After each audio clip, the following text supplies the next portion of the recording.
Welcome to, well, howdy do. Welcome to y'all to tonight's episode of Tales of the Hidden Path. We're going to be strange sounding with y'all for no reason other than, can you imagine just Star Wars cowboys? That'd be crazy.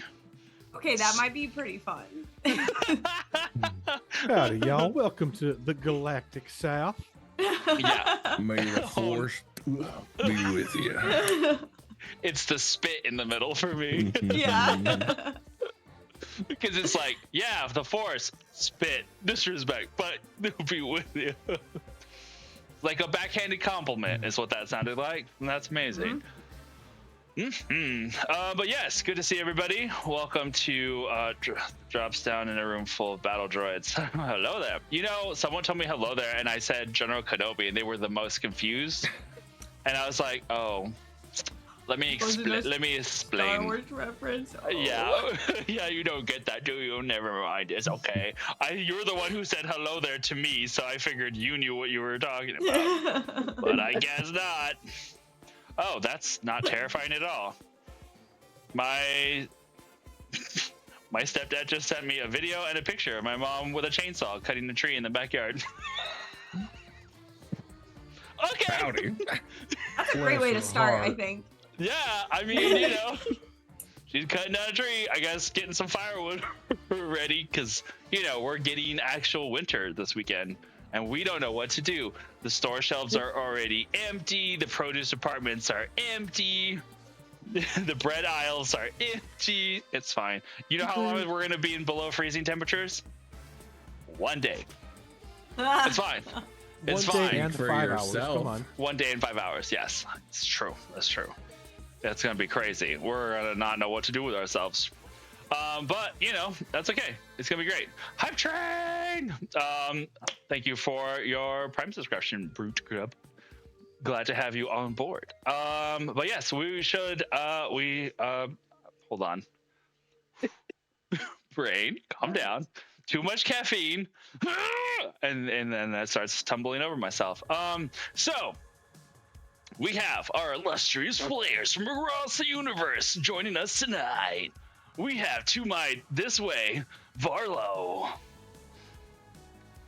Hi. And then just over there, Alkura. And then right over there, Lore. And then right over there, Akin. Howdy.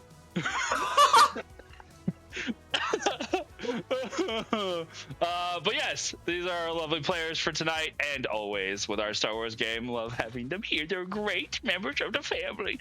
I'm sorry, I skipped over like letting you guys talk at all. I got too excited. He's just gonna introduce all of us. Sounds Yeah, good. it's fine. Always. Probably did this in order. Yeah, you know. Well, you know, sometimes I try to go. I was like, I'll do clockwise, but you know, whatever. But yeah, Varlo, you want to introduce yourself officially? I'll call Sure. my tits. Hello, everyone. My name is Mike, also known as Bardic Dice, here on all the socials. Yeah, I'm part of the tavern with Marquee Gaming. You can see me on Sundays on their D&D show, as well as Mondays on YouTube with literary_DM for Revenant's Wake. And then probably be doing some more random streaming myself here. Not sure exactly how it's going to show up, but I will keep you notified either around here or if you join the tavern as well. Another Discord that we're a part of. Either way. But yeah, I play Varlo, a good old sad boy who's meeting new friends and just, wanting to explore the universe and not, stop being mean. That's just what he's all about now. We're just gonna do the Southern thing today. Yep. This is how we are. It's just what's happening. That's what's going to happen. I'm finding a new identity now. And then we have Alkura. Hello, I am Rachel, also known as Pip. I'm over on Marquee Gaming, where you can find me streaming art and also playing in our game where, what did I say? We destroyed the sun or something last time, and everyone was like, what the heck? And it's so complicated, so you just need to come on Sunday and watch us at 7 CST. to figure out what the heck is going on over there, but it's a good time.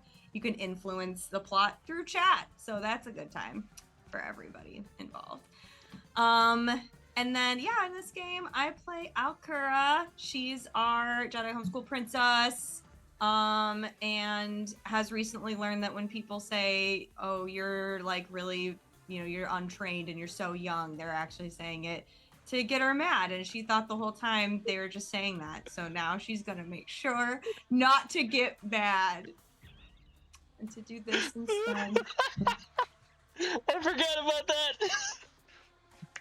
The lesson we learned last week. We have character growth. Yeah. Sure, it will provide more opportunity for character growth. Yeah. And then we have Akin. Yeah, that's me. I'm Martel. I play Akin. Akin is a Mandalorian shout trooper. He shouts at his friends, and his friends get to do stuff when he yells at them. It's very fun and not toxic. I also play a vampire game on Wednesdays on the Midnight Dispatch. We just had an incursion into our lands by the hated Sabbat, who are the bad guys, because there are good guys and bad guys in a vampire game. Vampire is this cool thing where you can make a character that can't fight. So we've got several characters that can't fight, and now they're in a war zone. So good luck. It'll be fine. I can fight. Yeah, beautiful. All right, and then we have Lore. Hey, I'm Sherry. I am playing Laura Janin, a Sentinel human Gensarai. I don't even know how to pronounce that word, so every week it's going to be different. Yeah, that's fine.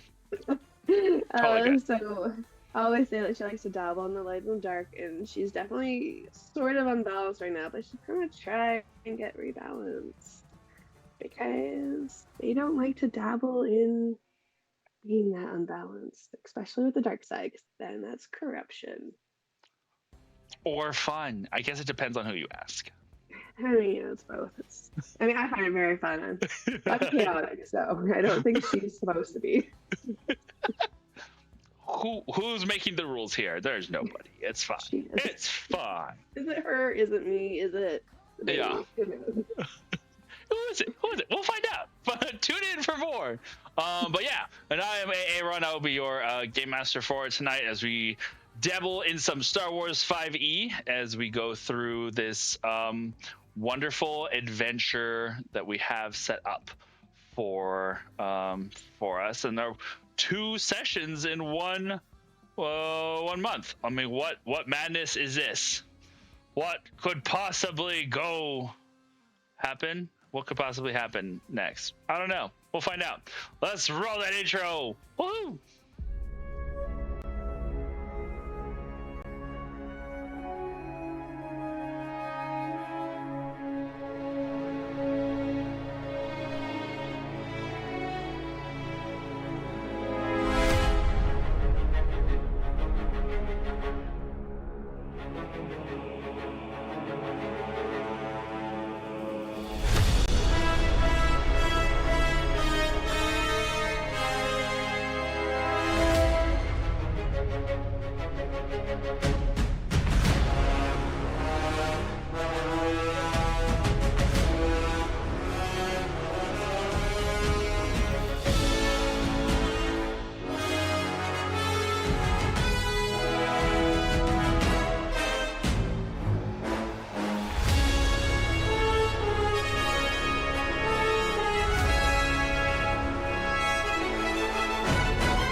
Beautiful.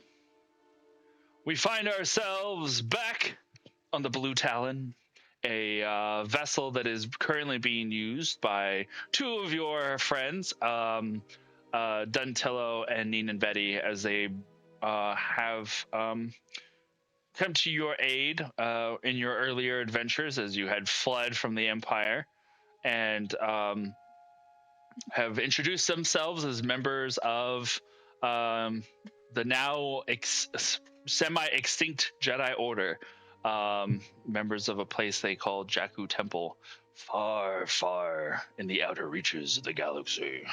But currently, they have, they happen to be in the neighborhood whenever you guys were trying to escape from Nar Shaddaa, because you had gone there to rescue Alcora's parents, who turned out to be captured by a crime syndicate and forced to battle a giant rancor, to which you helped and exploded the arena, as one does, and escaped with the aid of some individuals who shall remain nameless, but who then turned out to be some not so maybe not the best of intentioned individuals who happen to dabble deeper into the dark side than most. And after they had been found out, and you guys decided that, nah, my mama told me not to talk to strangers who use the dark side, you guys jetted out of there. Basically, I'm paraphrasing here. You then blasted your way out of Nar Shaddaa, and along with that blasting, picked up a stray, as it were. A stranger that uses the dark side. A stranger that uses the dark side. Wow, crazy. But this one seems nice. He had sad eyes, and therefore obviously must be good, right? Right. Because that is that is how we judge people's metrics in this universe, is whether their eyes are mean or their eyes are sad. And he seemed like he needed a friend and had never had a blanket before or something, I think is what it was. So, clearly that is good. Alcura had him have a conversation with her mother, a ex-Jedi herself, and watched as her mother, Ven, looked like she was about to execute Varlo a la French Revolution style, but then turned out to have just symbolically executed his pass, allowing him to free himself, symbolically, from whatever, darkness may have been there. Whether he follows along with that or not is going to be completely up to him, and we'll have to see how that plays out. I think that about covers most of it. You'll just give me the secret symbol when I turn on them, right? It's like, yeah, I do the thing. It's time to enact secret code, and then and then roll initiative. In cramped quarters in the middle of hyperspace, nothing could possibly go wrong here. Be fine. Yeah. All right. So there's one time in a galaxy far, far away. Exactly, Graham. Exactly. So now, as you are currently traveling through hyperspace, I think you guys had been. I could be confusing my games here, but I want to say you were settling in for resting, because it had been a long day. I don't remember where exactly we had left off with that. But you were here on the ship.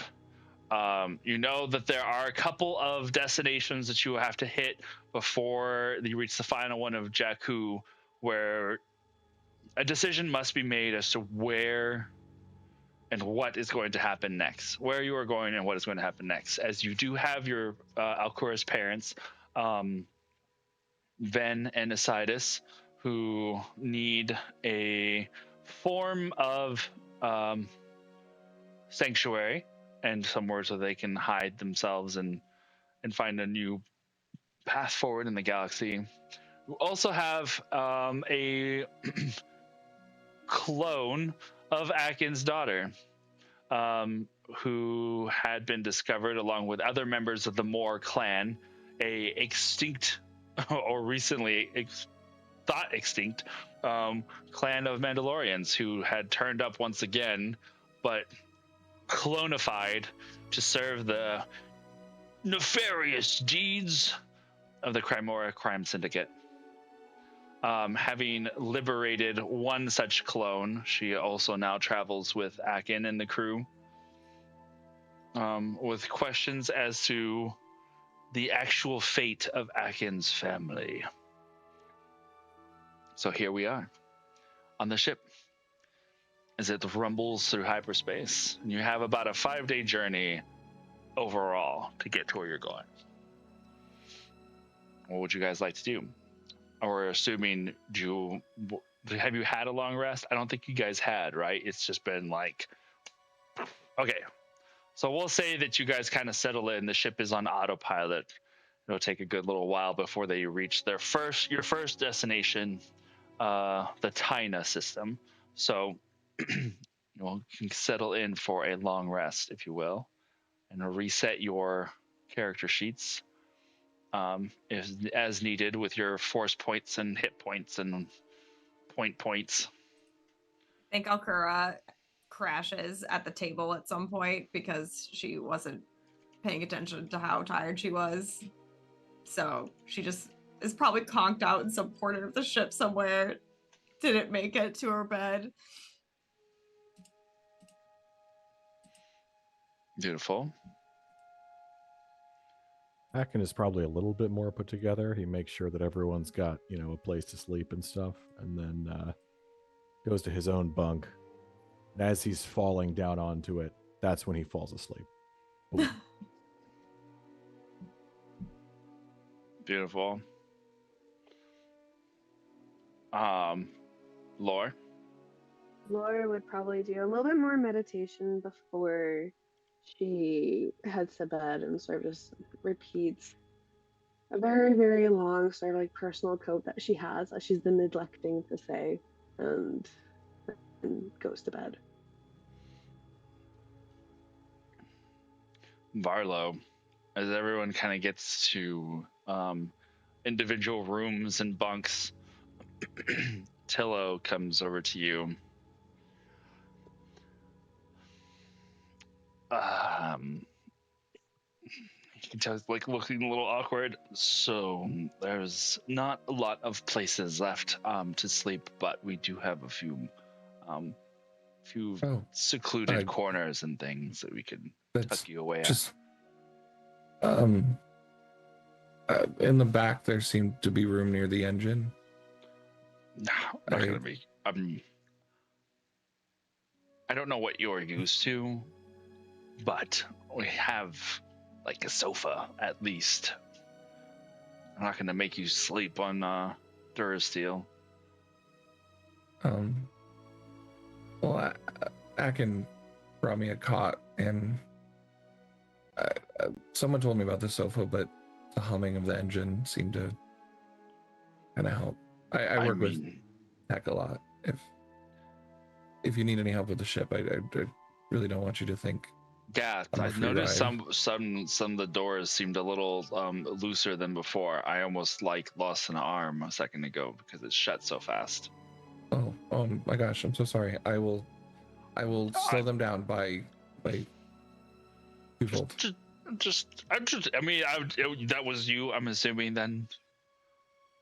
Yeah, I just wanted to help. There's some wiring that was redundant, and no, it was siphoning energy. So. Hey, if it makes the ship work better, I'm not going to complain about it. But I was just curious who had tinkered with the things. It took me by surprise, is all. I'm grateful for your aid. He goes really stiff and bows, and he goes, "I'm sorry. I'll ask permission next time." As long as it's something relatively innocuous like that, I don't think it'll be a problem. Just don't go, recalibrating hyperdrives or anything that we might need to know that you've messed with, just in case of emergencies. We are on the run. Yeah. No, I wouldn't do anything like that. It's a little above my head too. I think you need robots and algorithms and all that. That would make two of us. Okay. Well, if you really want to be by closer to the engines, I can totally understand that some white noise is definitely one of the ways I like to fall asleep. Engines wouldn't be what I would normally use, but you know what? To each their own. I mean, unless the sofa makes you feel better. Either way. It is not up to me. That is up to you. He looks confused. Oh.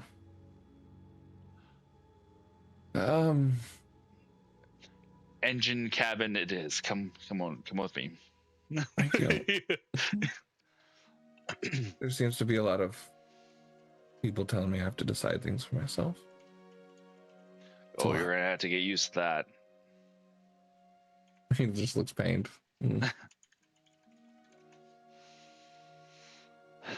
Yeah, decisions can be hard. You're gonna have to make a lot of them. Probably. Welcome to being free of the Empire. You're on your own now, kid. I've always wanted to say that. Okay. He sets you up in a one of the engine cabins. It's literally it's almost like a little crawl space. It kind of feels like above table, like when you're a kid and you make a fort out of either pillows, sofa cushions, or cardboard boxes, and you kind of have to like not necessarily crawl into, but you kind of have to crawl into, and you kind of almost like fit nice and cozy. And he's like, I'm gonna leave this panel open just because I don't want you suffocating in fumes down there. And I'm pretty sure if that happened, I would never hear the end of it. And he like gestures over towards like where Alkura and her parents are staying in the room. I would never hear the end of it. So. Oh, she had the chance to kill me when she wanted to, but she didn't. Yeah, I heard the saber, and I was waiting for the reaction at the end. I didn't know what was going on. I trusted that the Force was going to lead her in whatever direction it needed to. I'm glad that... I can't believe I just said I'm glad that you're still here, to an Inquisitor. It has been a wild day. Okay, get some sleep. I did fail at becoming one.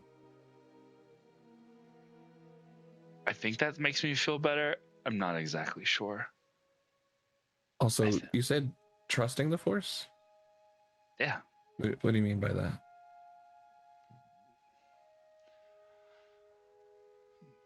Don't you control the Force?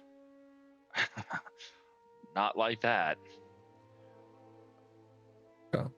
I think that is a deeper subject for another time. But suffice it to say, what's going to happen, you just have to trust that it is the right thing.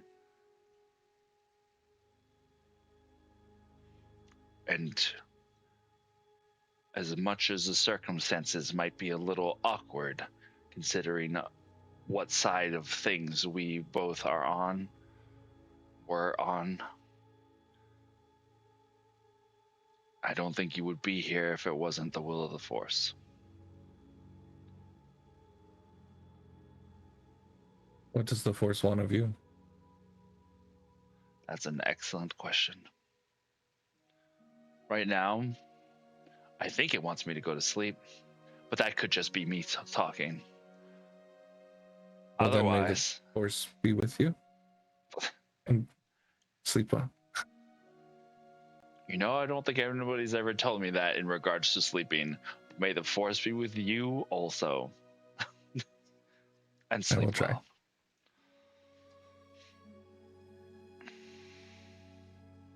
Good night. Arlo, was it? For now. Good night for now. He walks away with a smirk on his face.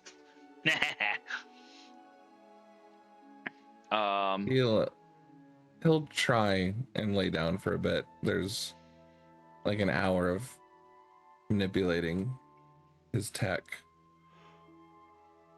and then trying to meditate, and it doesn't work. Um, he'll end up walking forward, probably finding Alcura wherever she fell asleep, and just tucking her in on the sofa, and then grabbing a glass of water and putting it there. And I don't think he falls asleep tonight. I think he roams the ship just to get used to it for a bit, and then sits back in the engine room and just thinks, tries to remember his home world and what he wants. Mm. Very nice. You all take a long rest, get some good sleep. Alcura, unfortunately for you, it is such good sleep that the moment your eyes close, they open again and you're like fully rested. And you're like, wait, that was it? That was it? Where are you going? No. I wanted a cool dream. Damn it. Yeah. Yeah. Just so deeply unconscious and so worn out and tired that when you wake, you're fully shifted from where you kind of remember sitting there at the table, having fallen forward a little bit and just resting your head for a moment, just for a moment. I was gonna lay down right here, and then the next thing you know, you're like laying on your side on that little round sofa bench table thing that sits there in the corner. And it was blanket like over you and a little other blanket that's like rolled up like a head pillow. You're just like, wait, how did I get here from one moment to the next? So confused. Yeah. Your body, as you move it, you can definitely feel that, like when you slept on one side the whole night and you're like having to move again and you're just like, no, to kind of Is this the next stretch. morning? Yeah, we'll say it's the next morning. When she gets up, because Varla never went to sleep, he's sitting there at the other table you said where the hollow game is. Yeah. And he's just been sitting there teaching it to himself, playing both sides for the past 2 hours, checkmating himself. That's great. You're the. It's like a curl, like it's like, you know, when you're like laying there and like you just sit up like, huh, and like the blanket's all over and her hair is just like crazy, and she just looks at Varla like, what? And she'll probably like shuffle away in her blanket to go get dressed, like in her parents' room. I'm glad the Force was with you last night. Like I hold on, I don't know what you just said. And he just turns the table again because he checkmated himself, confused at how you always lose to yourself at this game. He doesn't realize it's a 2-player game. It's like, how does this work? I can't win both sides. That's crazy. Beautiful. All right. Lore. How did you sleep this past night? I was going to consult my dice, but I hadn't grabbed them yet. Ugh. If anyone has a dice ready, just roll it for me and let me know. Is it above 10 or under 10? 17. Okay, so she slept decent. Yeah. Hey. Totally feeling more in control now. Right. And especially having left the planet of Nar Shaddaa behind, there would, I would imagine, definitely be a little bit of that feeling of quiet, just like you had when you felt whenever you had first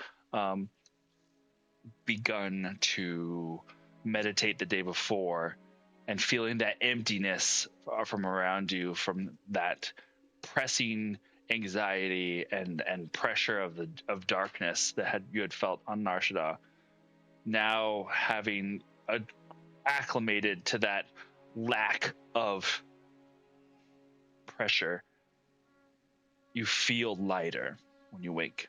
It doesn't feel as claustrophobic. It doesn't feel as much like you were surrounded.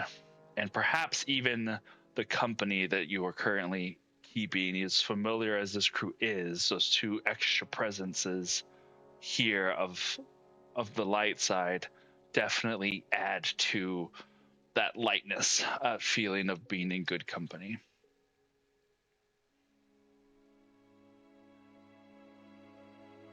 There is a certain sense, though, in the back of your mind. Give me a wisdom, not a saving throw so much, just a wisdom check. You can add your proficiency in there.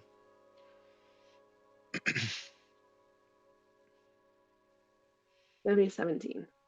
A 17? Nice. Yes. Unsure why, there is a sense of excitement, almost. Somewhere between excitement and anticipation. It's not, it's usually, and there's no reason to be, but there's like something you feel deep inside that is just excitable, perhaps.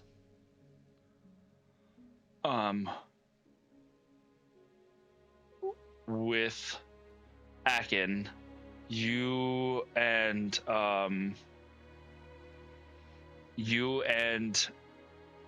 Core, where did you guys bunk up for the evening? I think she probably stayed in that cargo bay or wherever it was where she was comfortable. Akin went to an actual room. Okay. I think as he's getting up, There he's is realized. Go ahead. No, I'll say there is a shuttle that's like attached to this ship on the back top. It's like a breakaway shuttle.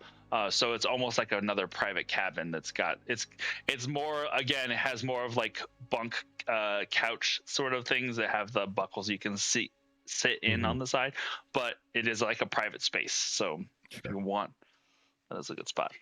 Yeah, so he took that. I think as he's getting up, he realized a couple days ago that he's just become the age where he's too old to sleep in his armor, but that's what he did. So he's just a little bit sore. Okay. Beautiful. I love that feeling. Definitely familiar. Varlo,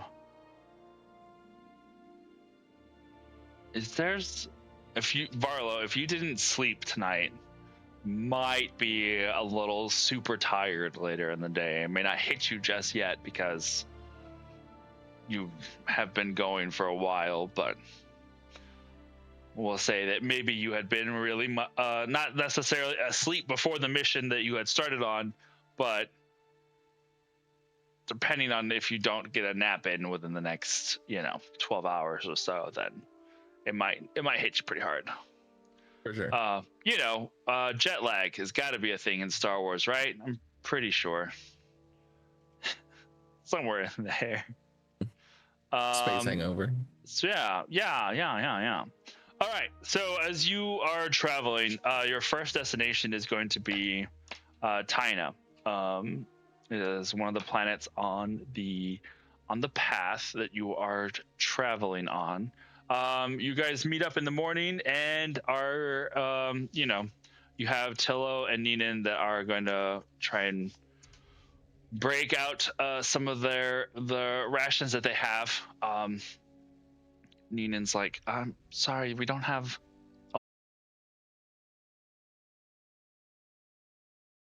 Yeah. It's back now. Okay. All right. Should be good. Okay. As you no, it was me.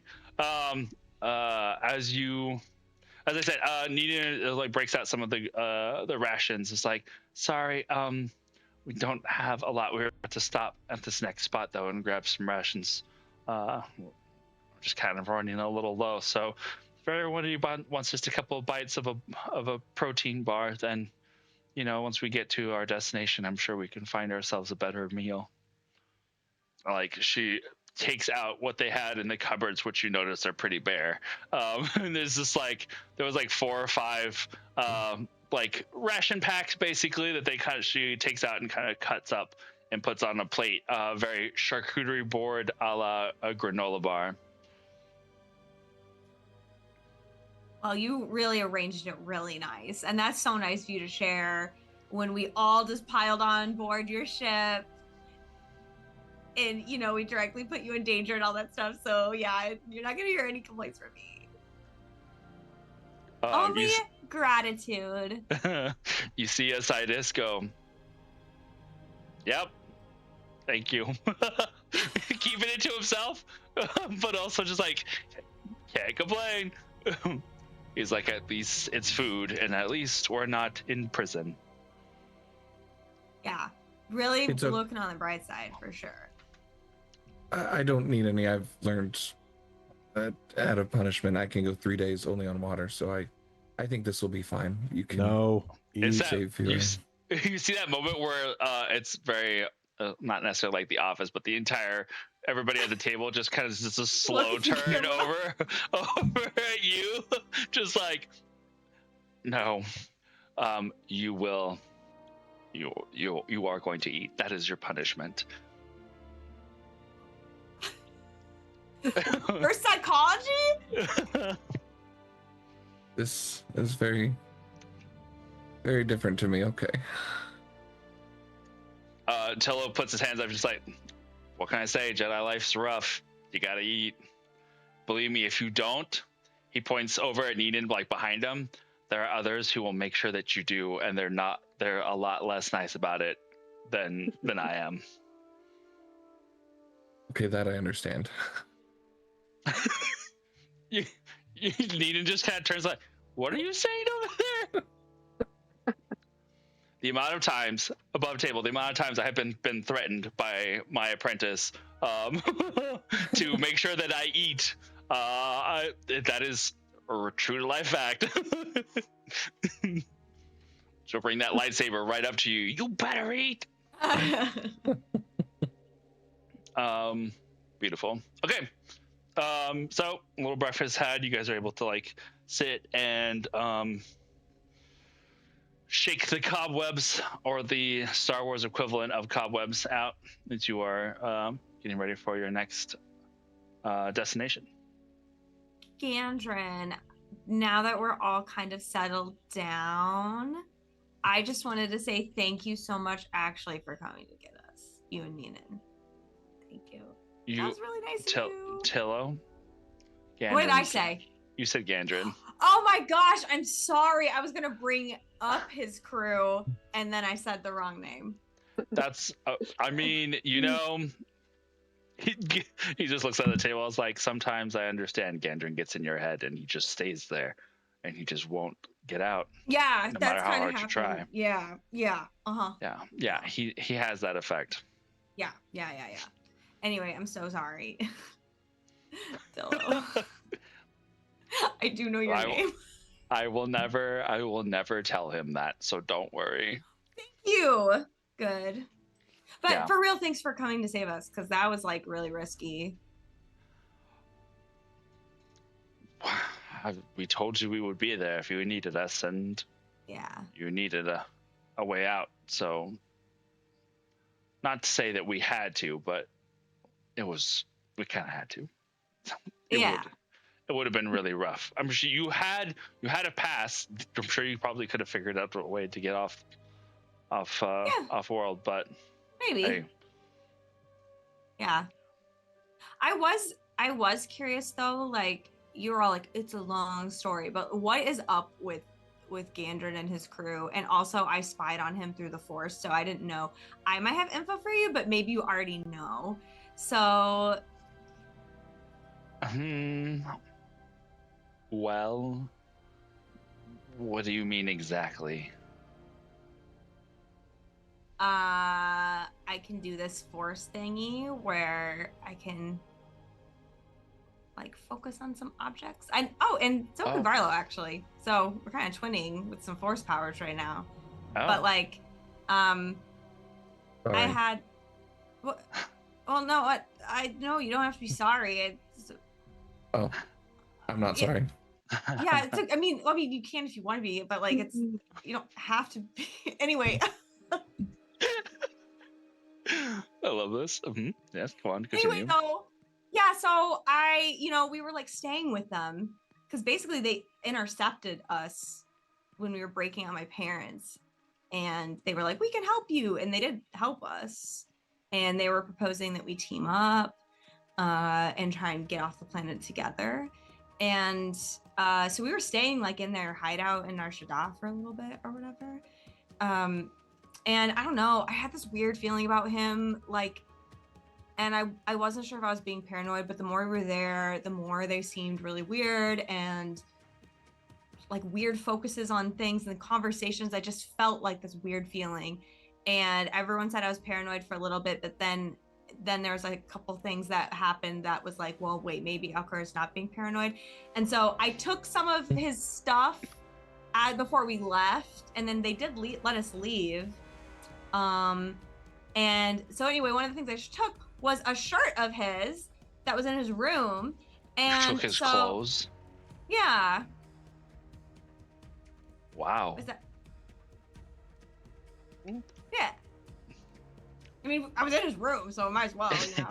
Nina kind of rubs her hands together. She goes, I'm like, no, she does not need encouragement. Neither one of you and your sticky fingers, the both of you. Oh, I could give it back to him if he asks for it. Let us hope that you don't have that opportunity anytime soon. Sure. I lean over and hand her the soap. Here's for your sticky fingers. I like you.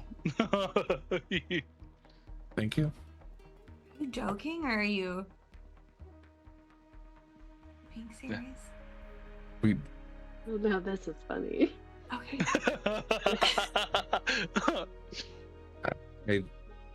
We don't make jokes. Unless you're making fun of someone. Oh, no. Oh. You see everybody just in collective like, oh. Is that one? Okay. Oh, no. Okay. No. This is great. Okay, Well, anyway, though, I did the force thing on the shirt, and so I was witnessing him turning people to the dark side, essentially, like having a great time doing it. It was not fun to witness. And so then Lore was like watching over me, and she said, what, I was like turning into an icicle or something? Like, that was crazy. Yeah, you were like frozen. It was not a great time. Yeah, and I don't think that's supposed to happen normally. And so then I felt like this other presence, and because it was like a protection of like the force around him, and so there's a voice that was like, who's like trying to look past the curtain, who are you, and was like asking us these questions and stuff. And so then Laura came in with me, and I don't know, he talked to you more. I don't remember what he said. It was weird though. It was not Gandrin. It was, I think, what this guy's like master or something. Yeah, I'd assume some very dark person, strong in the dark side of the force. Mm-hmm. They Would any of this? said, oh, sorry, go. if I wanted to, I could find out more information if I followed their lead. They want like one or two more new recruits or something. Like they want a specific number for some reason.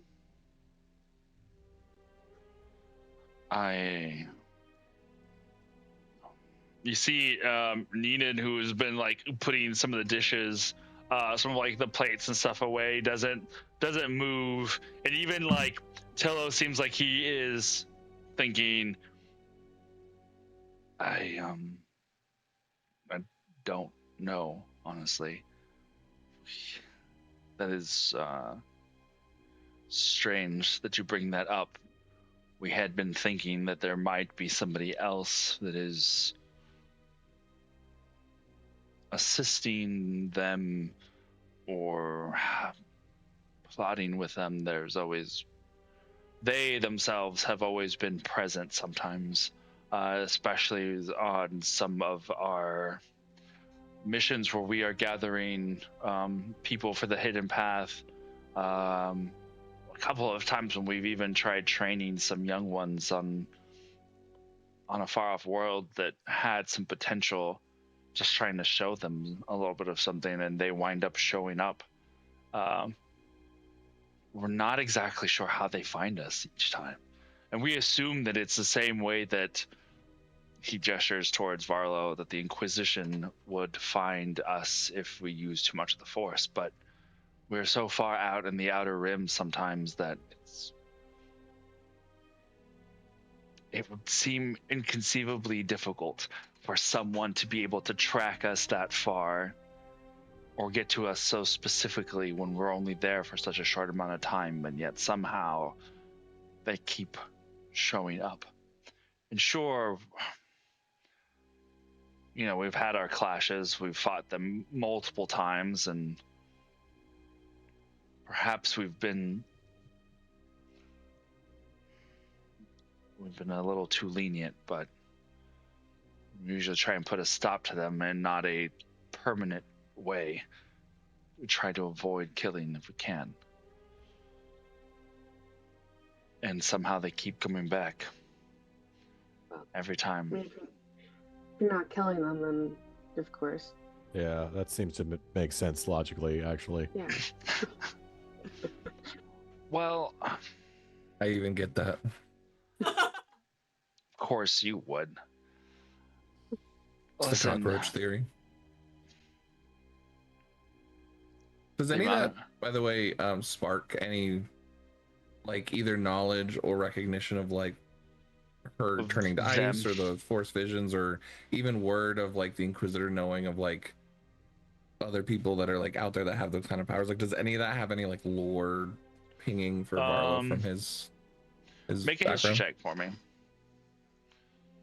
Is that different than lore? Is that a lore check? Oh yeah, sorry, lore check. I Okay, forget just that double they were checking. You're good. How wrong. you doing, Lore? Tour check. Lore. We're check. I We're doubled checking down on on lore. I just didn't know. I was like, oh, I might not have doubled down on history. Perfect. That is a math. No. 28? Yeah, 28. 28. I was about to add 10 to it because of all the stealth checks from last game. Sorry. You know, that's a 47. Well, natural, Force, natural, 95. Just the Goddamn smartest guy Chad. ever. No big deal. natural 47, as one does. Interesting. The Jedi aren't the only ones that the Inquisition hunts. They hunt anybody who has any power or connection to the Force. Obviously, the goal is join us or die, but while maybe these specific individuals you personally are not aware of, you do know that the Inquisition has hunted before individuals who are tied to the Force, even if they are on the dark side. And it is kind of always assumed, oh, they are just going to automatically join us. There has been occasions where that does not happen. And so the option is obviously elimination. Whether or not those dark side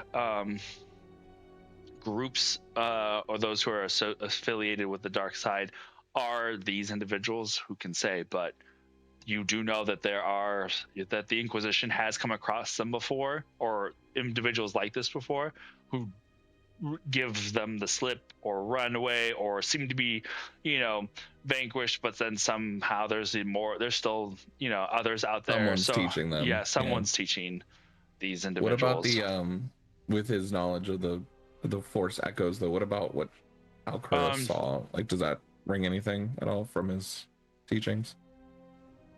Like why she would be turning blue or ice? Turning blue into ice. I mean, the dark side is a cold thing. It is perhaps the touch of someone specifically very potent with the dark side. It could also be something that she was doing that maybe she was still for too long or pulling on the Force for too long. Like, your ability to see into an object's past is, while Force related, almost more of an ability of your people, less so of a specific specificity in the Force. So perhaps the two are the same. Perhaps in some way your people are very attuned to the Force in this particular way,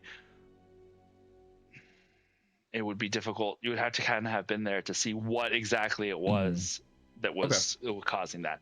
But if there is some sort of mental connection there that, or some sort of Force connection there that is tying her to a specific individual, that there is Force feedback basically is reaching back through the Force is not unheard of. I was just curious if he'd seen anything like that before, so that makes sense. Okay, cool. So, yeah, that's what I found out. I don't know if so you didn't know that there was a guy. We had suspected that perhaps they had someone that was orchestrating their movements, someone who's not always present, but that is somehow with a Force peering through the veil, so to speak, and sending them where they know, where whoever this person is would know that they need to be. Because there's no other explanation. The galaxy's much too large, and we're never in the same place for long enough for them to reach us. If they were traveling once we got there, they're usually already almost there when we start. So it doesn't make sense. Why would they latch on to you guys specifically? Like, do you guys have like history or something, or? Not exactly. We've had run-ins with them since we returned from the unknown reaches of the galaxy. They've kind of just been here. They have their roots here on this side, but we really started running into them once we returned. So it's been a few years now. So they just like saw you guys one time and they were like, you know what? We're going to pick on them specifically for a few years. I think the fact that we are both running from the Empire, or at least keeping the Empire at bay, has something to do with it. If they were with the Empire, I feel like we would be able to avoid them a little better, but because we are both on the outskirts of the Inner Rim, it puts us in similar territory. That makes sense. We're both trying to stay away from the one dark thing in this universe. Or this galaxy. There are less and less these days that aren't in the grasp of the Empire. It is really...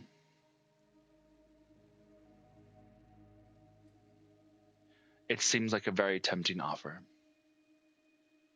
Not to me personally, but it can be a very seductive, easy way to join the majority and to have a semblance of security, even though that security is forfeiting everything else.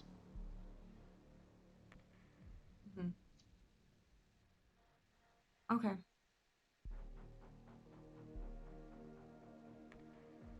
I'm curious if they'll just keep bothering you guys, or if they decided to also bother us now. They are hunting for anybody who they might sway to their side. Okay. That so much clearly, like, we did clear. it, so probably it's done now. We can hope. Yeah. We can hope. I feel like we put a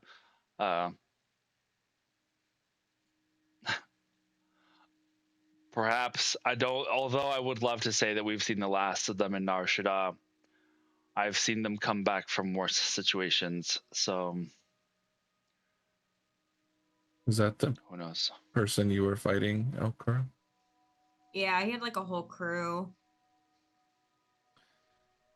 I've seen people look at people with those eyes. You're for sure not going to be forgotten.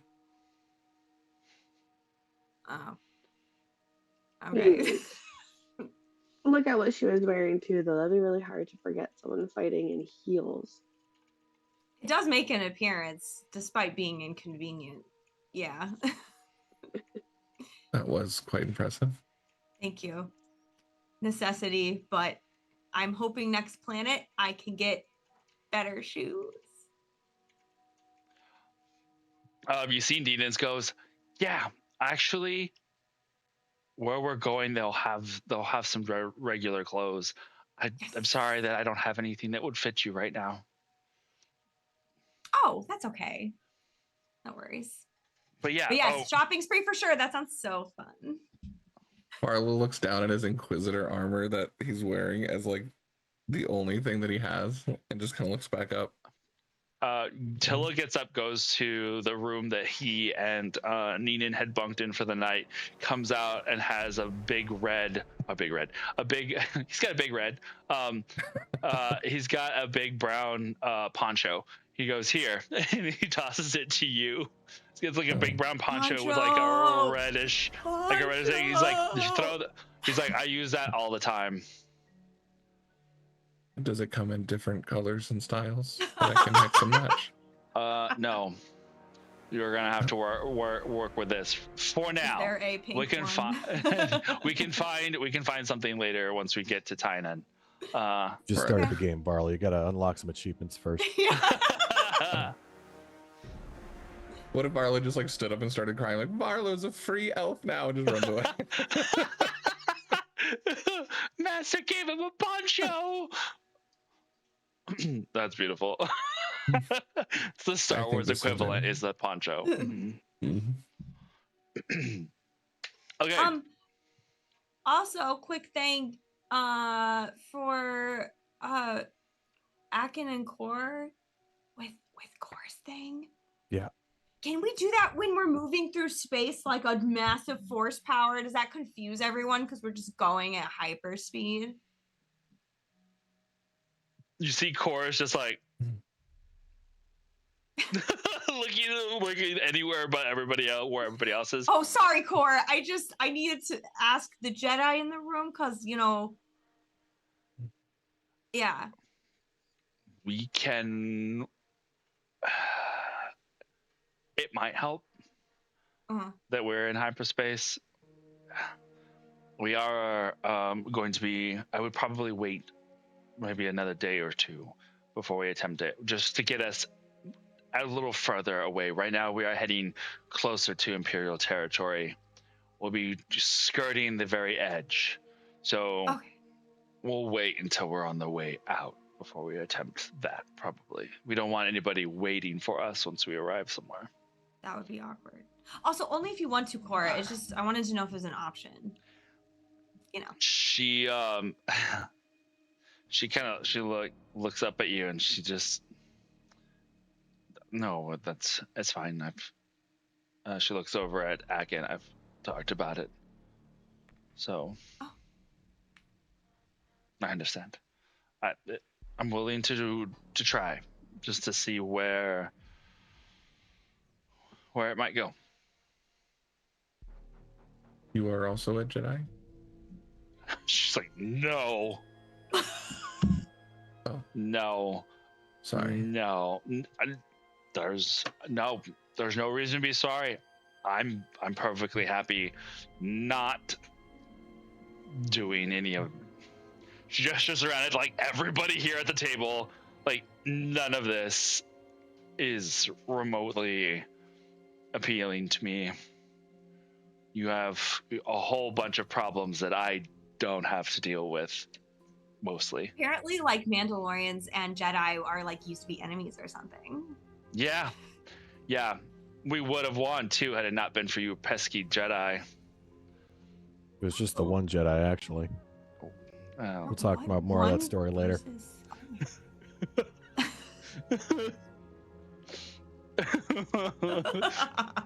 You pesky kids. That Jedi and also lead bullets, but I did read up on that. Oh my god, the world of Jedi is Jedi. Okay, so as you, provided there's nothing else that you have at the moment, you guys reach your destination of Tyna as the ship jumps out of hyperspace and flies down to this this planet. Haina is a very beautiful, like Earth-like looking world. You see that this planet has a lot of blue on it. And as you come flying in, you notice as you guys are watching through viewports or from the cockpit itself that this planet has a lot of what looks like either swamps, large lakes, even a few large oceans. This is a very watery planet. You get to one of what appears to be a smaller settlement, and as the blue Talon flies into port, Tilla goes back and changes into like this green tunic and brown trousers, and he's like, oh yeah. He looks over at Varlo. He's like, you hold on to that. That's my favorite. He goes to one of the like a little, almost like a towel closet, and pulls out another gray poncho that he puts on over himself. Okay. He just leans over to Akin. I thought he said he didn't have different colors. Jedi lie. Okay. This one looks like it's probably a size or 3 too small for him. It's like it comes up to like elbows, a little past the elbow perhaps, so it's not like full poncho. Yours is like, you can tell it's like it's made for him. It's a much bigger, would like fit really well. This is a much smaller one. Puts it on. All right, so who's coming with? Me. Why not? I think we'll go. Yeah. Oh, everyone's Beautiful. out there, so I have no enthusiasm at all. Hey, we're just need, as long as not, can't take everybody. We had to keep some people here on the ship. Oh, yeah. Sure. Cora's like, I'll stay. I don't need to go. Ninen's like, I'll stay. Varlo, you gonna come? You gonna stay? What are my orders? Your decision. Congratulations. You got to make your first one today. He looks like sick to his stomach. Okay, this one's easy. It's easy. You can hang out on the ship and rest or do whatever you want here, fix things, whatever. Or you could go shopping. I don't have money. Oh, you know what? I don't know how much I have either, honestly. I wonder if mom and dad have... No, they're not gonna have money right now. I can cover us. We're okay. Oh, Is this where your sticky fingers come in? You see, Vatilla goes, nope, no sticky fingers. That is why Nina is staying on the ship. Every time we go into port, there's always some little knickknack that she comes back with.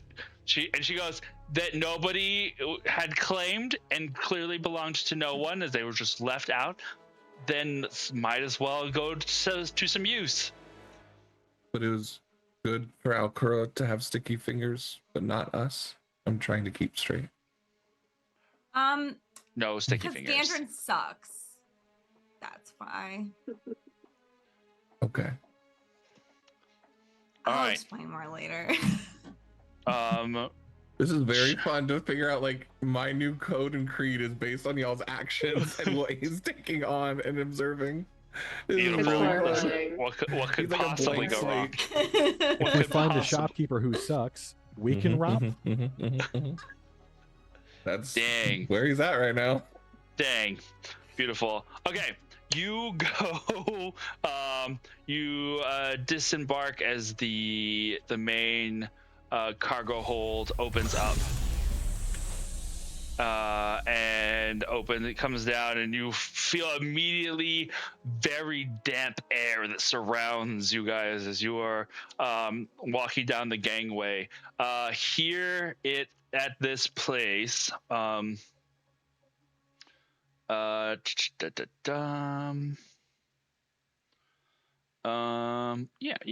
do this one. You see that it does indeed. This is like not necessarily a swamp.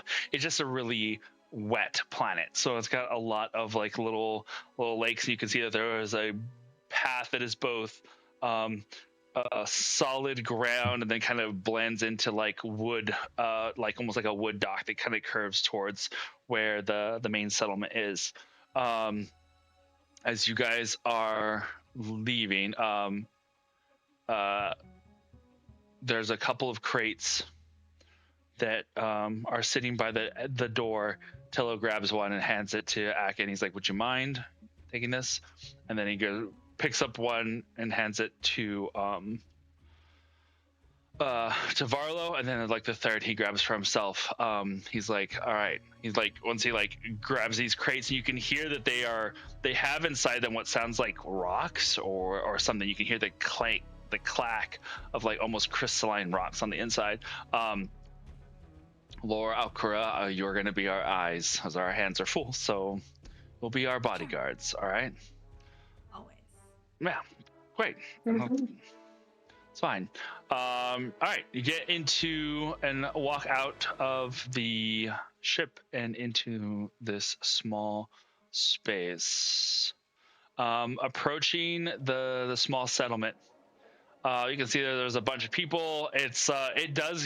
It feels a little more edge, like backwater-y, this particular settlement. It doesn't have a lot of, you did see some like larger ports, larger cities, but this is one of the settlements on the outskirts.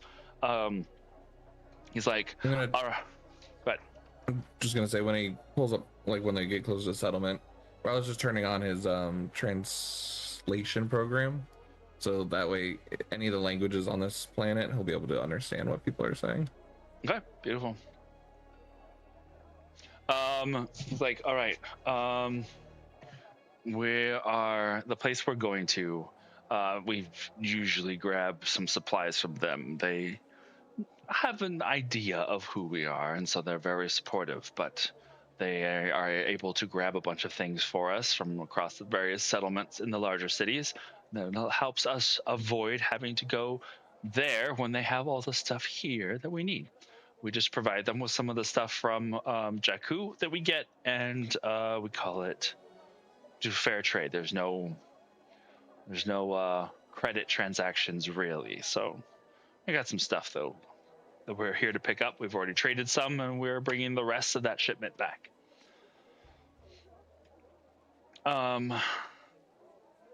All right, no, we should be good. Just keep an eye out. There's usually no Imperial anything this far out. Like I said, we're on the outskirts of the Empire at the moment, so should be fine. But keep your blades as hidden as possible. All right. Yeah. Carrying these boxes, you walk into town. You start blending and walking through with the rest of the fishermen, the apparent farmers, and other locals that are just coming and going. You get to this small junk shop. You see it says Grease Place at the top, GRE, apostrophe S, Grease Place. And as per what Tilla said, this is basically a junk shop. You can see any number of like random things on the outside. You see pieces of scrap metal that it's like almost like smaller than car hoods, but like these just sheets of scrap metal of different colors and thickness varieties that are just like laid up against each other. There's a couple of different large droid parts, mostly farming kind of equipment or agricultural of some sort that are like, some of them are either missing most of their pieces or half of their pieces. Nothing seems complete. Here, there's a bunch of like the hanging bits and bobs that are hanging from an awning, and as you step inside, this store looks like a pawn shop, basically. As you can see, has a bunch of everything. Tilla's like, Gree, Folas, we're here. We got some stuff for ya. Like he kind of changes the way his demeanor, the voice, the accent, everything he uses kind of just changes to you. Even the way he walks, he kind of walks with more of a. Does he go southern? No. You That sure would be pretty have. amazing. I should have. That would have been great. I didn't think about We it. got all your stuff for you right here now. We got all your stuff right here for you, bro. We got you, no problem. We brought some of the lattice crystal, the last of the lattice crystals, as promised. You come around to the thing, the counter, and you see a Weequay merchant. This like very reptilian-like skin, and his hair like all knotted and braided up, as he got his bandana on. And he looks over at all of you as you walk in. It's like, oh, I see some new faces here. Yes, we've picked up some people along the way, so now we are here with your goods, and we're just hoping that perhaps you have some of the things we had requested. Plus, we're going to need a change of clothes for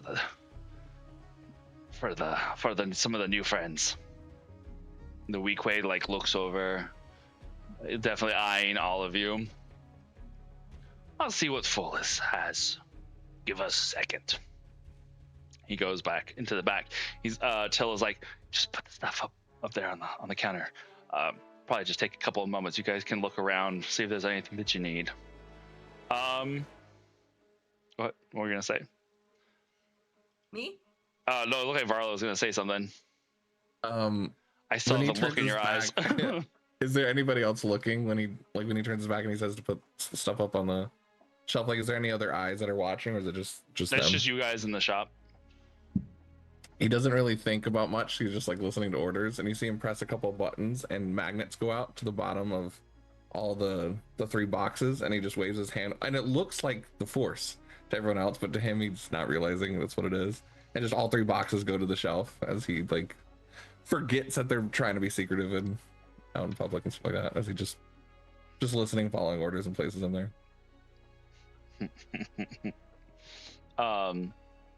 Laura, give me a perception check. And the rest of you guys, perception or investigation, as you are looking around. You see Tillo like looks over at Varlo and just like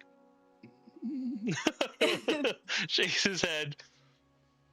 I'm immediately like, come on, Varlo, let's go look at all the cool stuff. And like trying to like pull him away. Did I do bad? Nah, I'll just explain everything after we're done. Okay. So I finally rolled badly for a perception check. I have an 11. Well, it's not What? terrible, but I mean, it's 3 lower plus than lower. 9, so- Yeah. Wait, I lower- also lower- rolled an 11. 2 11s make 22, right? Yeah. that's how Actually, that sorry, works. that's 12. I was doing bad math.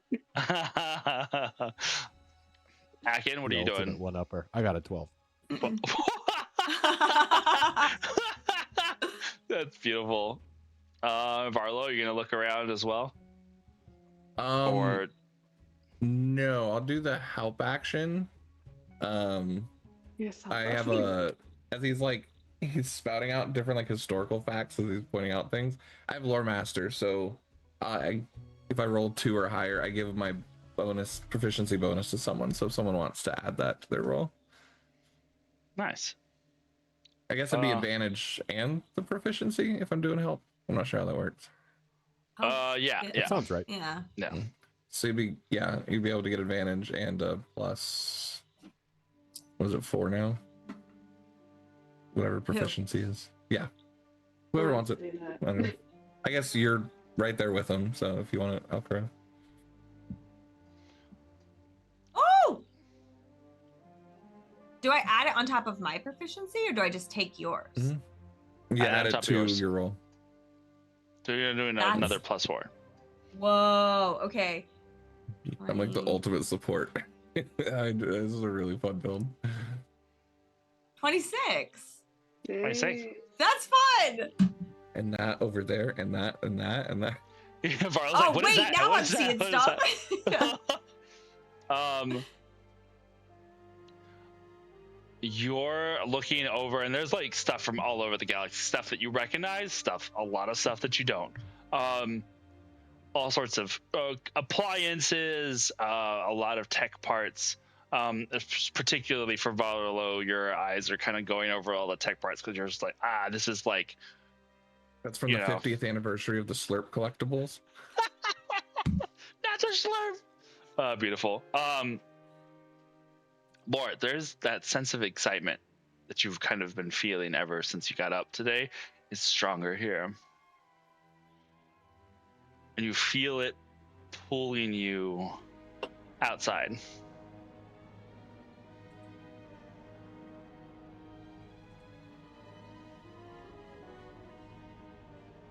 She is going to listen to it, allow it to inform her of what's why. So she'll follow it. You stepping outside.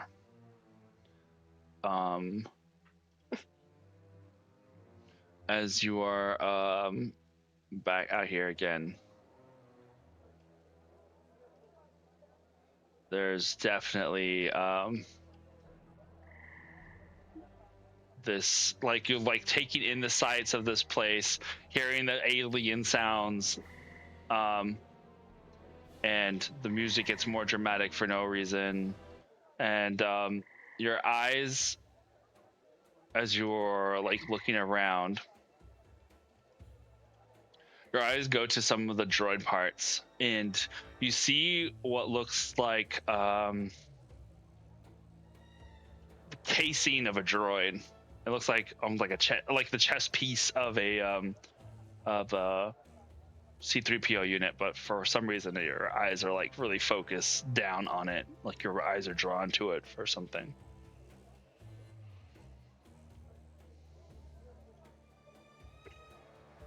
Closer towards it. Buried under a half-assembled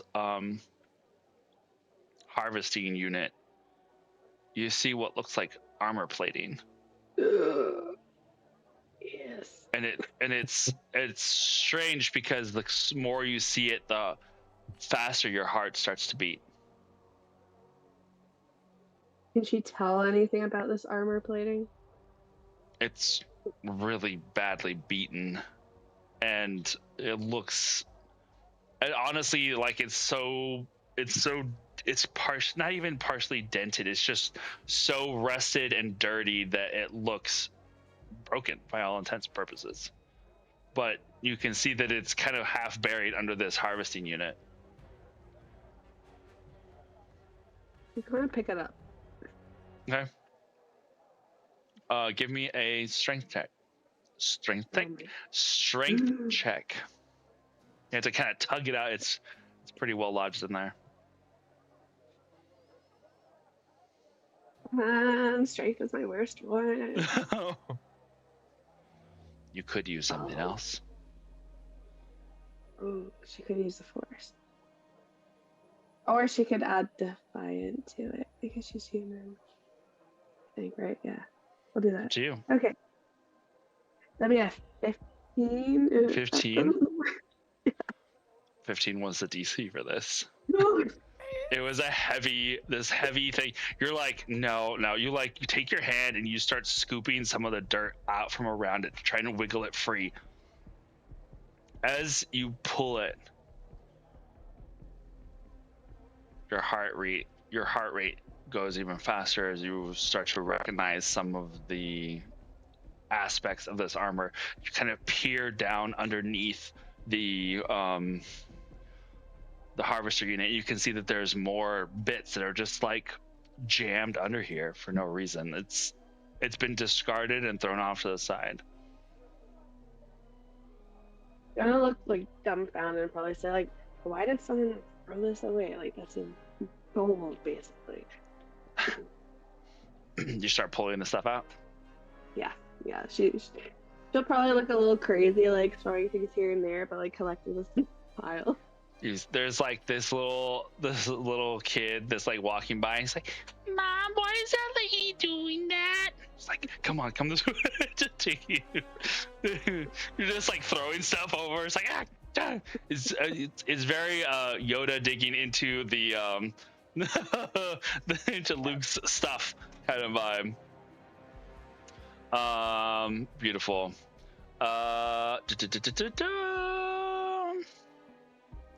So you start doing that. Alcura, Barlow, and Akin, as you guys are looking around the inside, you can hear Tillo continue his conversation with this Talathian that comes out from the back. She's like, Tillo, it's so great to see you here. He's like, yeah, I'm trying to find my way back to, where I'm from, and came by for some supplies. And he like looks around. It's like, I'm sorry, I'm not good at trying to keep up pretenses. And she like waves her hand off. She goes, it looks like you've got some new friends there with you. Yeah, picked up some extra hands to take back to the farm. You see her just kind of slow nod of understanding. Right, the farm, of course. Yes, I've got your food. You're going to need to dehydrate it as soon as you can. Your fuel, your power converters, and couplings are out back. So hopefully those people that you have with you can aid. And then Gray was telling me that you had wanted some clothing for them. I have a few sets of things that they can wear that would keep them not so flashy. She like looks over at Alcura. He's like, that would be great. I appreciate it. Alcura, Varlo, from the window, you can see that Laura is pulling out this stuff from the outside. You know, I know you're about to ask. Sometimes it's better just not to ask. And we'll figure it out eventually. You almost hit that kid. That's beautiful. I had to send a magnet over to stop one of them from hitting it. Akin, Can you help? Oh wait, were you gonna say Varlo? He's like, should we help or just let her be? If you want to go help her, go for it. I'm not sure. Half the time it feels like she has like, she needs to like have a private moment. You And know sometimes I better. feel like I don't help. I just like stress her out a little bit. So I like I will wait gauge. until she calls us over. Laura, you have here an almost full set of armor that is very familiar. It needs a lot of work and love to like put it back into working order, but this is Jin Sarai armor. You, like, from where it is, would she consider it has been thrown out, or is this like to trade for? Considering that this is within the yard, it's hard to say. This is within the store's property for sure. It's within their like the little front yard area, but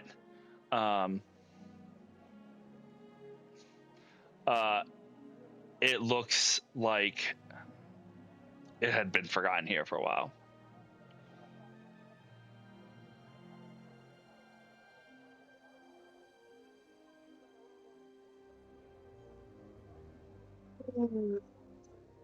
She is going to, as much as she can, pick it up and sort of move towards the door and just like,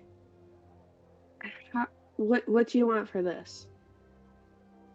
You see, she gets you get the attention of both Tello and the lady there at the front. She like looks past you and she goes, what is that exactly? What did you find that? It was just buried here. And it was probably here before when we inherited the shop then. She looks over at Tillo, looks back at her. mean, it's just rusted droid parts. So I don't. Let's say 5 credits. We'll call it even. Just gonna take that up really quickly and pass it over and just be like, yeah, rusted droid parts. You see that Tillo stays looking at you for a minute, like you, Lore, not like the things in your hand, just like you, and is just kind of like raises an eyebrow, but I can hear again. Yeah. Oh my gosh, that was crazy. All right, Lordy. what I was gonna Fun game, say. stroke or failure. Yeah. What? Hopefully, I hope it freezed in a very fun facial expression. That's what I'm hoping. What I was going to say is it'd probably be one of the one and only times that Tilo would see her like truly sort of like smile. Which is probably why he's like with the eyebrow. He's like, oh my god. What is that? This is crazy. She really likes droids. Okay. Can I roll to see that it's not rusted droid parts? Sure. Make a lore check. Lore Against- check. Hey, this is a true lore check. Right?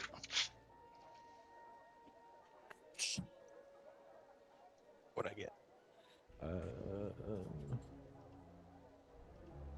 12 plus 1 is 13. I'm going to use my humanity. That. Okay, so 16. Okay, 16. You can tell that it's not just droid parts. What it is, maybe not so much, but you can tell that this looks like armor plating for sure. Droid parts probably not so much. And that's kind of the angle that I wanted to come at it was like, Mandalorian armor smith, that kind of certainly Akin wouldn't know what a Gen Sarai is, but Right. he would know armor when he saw it, I would hope. Actually, yeah, that's a good point. Can Varlo make a lore check too? I'm just kind of curious. Do you recognize it? He's just like giggling there, like. My precious. 26. 26. He knows what 26, age you know- it's from. Yeah, you know that it is armor, and you definitely know that it's very old just by the look of it. So again, the exact what it is, maybe not so much, but you know that this is not just any normal armor either. Like this is something special for some reason. He's not saying anything, but there's a small little smile and smirk at just seeing Lore's like joy, like her, even though the little perceptive joy that she's showing of finding this droid parts. Tillo's like, okay, well, we have our things. He turns back to Akin and Varlo. We might need some help tugging some of this stuff back to the ship. What are you gonna say? Did I ever find anything with my really cool roll?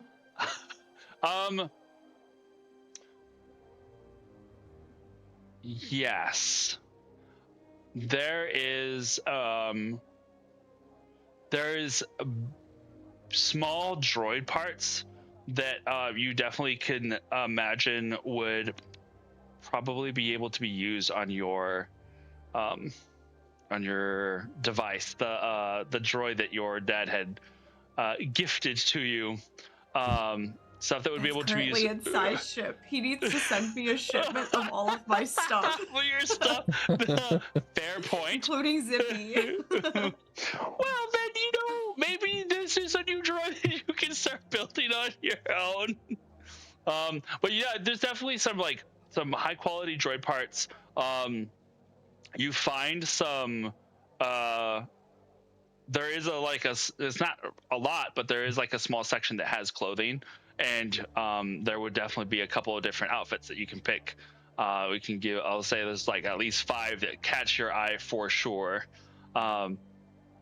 So if you would like a couple of different looks, then you can get some pieces. Yep. She's happy. She has like a pile. pile of things. Okay, I found things. Is there anything else that you might be looking for? Some cool touristy knickknack. Oh, 100% then. There's especially now with your new found abilities, you see that there's like something. I'll say there's like two things that just particularly call to you. One looks like a decorative dagger almost that's made out of crystal. You can't tell if it's like dagger or wand. It's kind of a strange combination, but it definitely has it sits on its own little like not a placard, but what would sit on a mantle, like where you can like display thing. a little pedestal thing. That kind of speaks to you. And then we'll say there is an old, almost like a rectangular, like a data pad that looks really thick and clunky and very old, but it also has a little bit of, just catches your eye as being something of interest. Is it if I like ask around, can I just pick one? Do I have to only pick one, or can I grab both? Do they seem kind of like junky? It's all kind of junky. Okay. Yeah, I want them. Okay, we'll add that.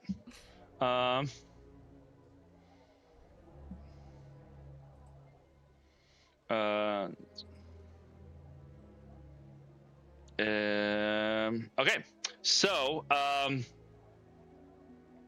as you gather the things, and Tillo and Folus lead you around back to where there is already a little sled with a bunch of crates and boxes that are, that are there for you to haul back to the ship. Folus gives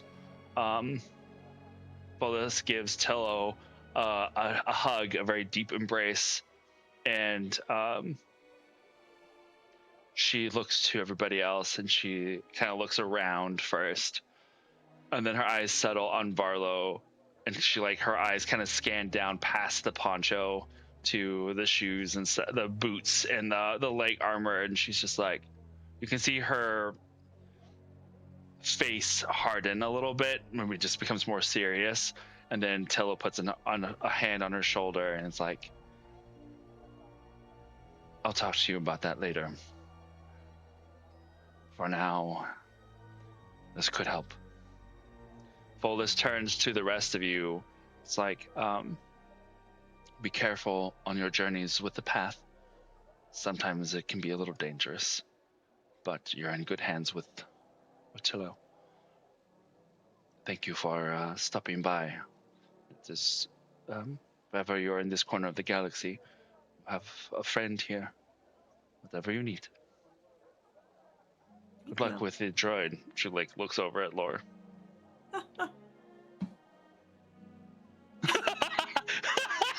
Just the yep. Mm-hmm.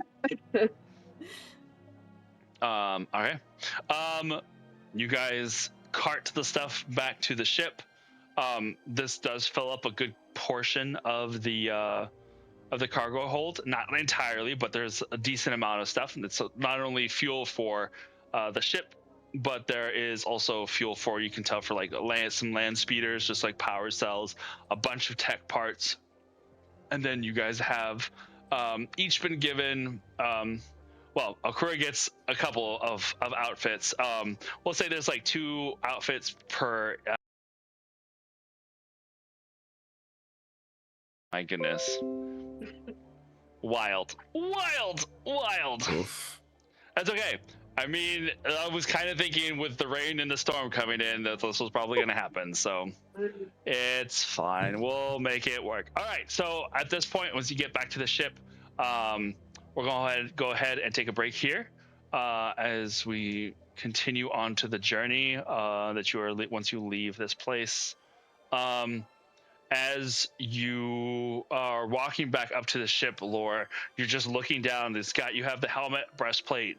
You got greaves, and like one like thigh armor piece. It's not a full set, but it's a good majority of one. and you're looking at this like beaten, dirtied piece of history that's now in your hands.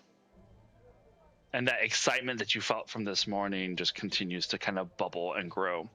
But we'll get into more of that once we get back from our little break. So don't go anywhere. We'll be right back.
Oh, wrong button. There we go. I knew what I was doing.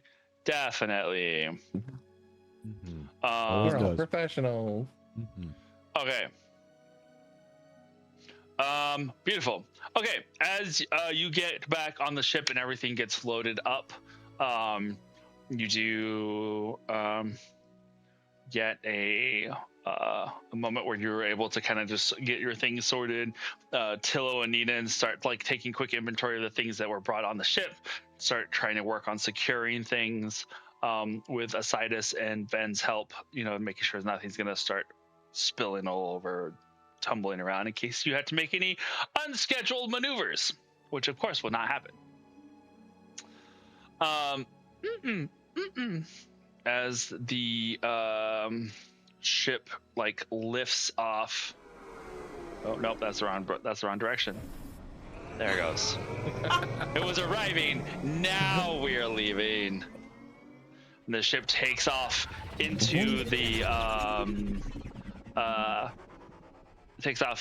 atmosphere and back into space.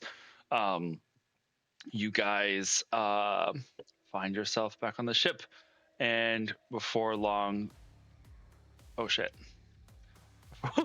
Oh, Nina starts playing some of her tracks over the intercom. It's just jamming. Just jamming up. That's what, yeah, that makes sense. You guys take off back into hyperspace once again.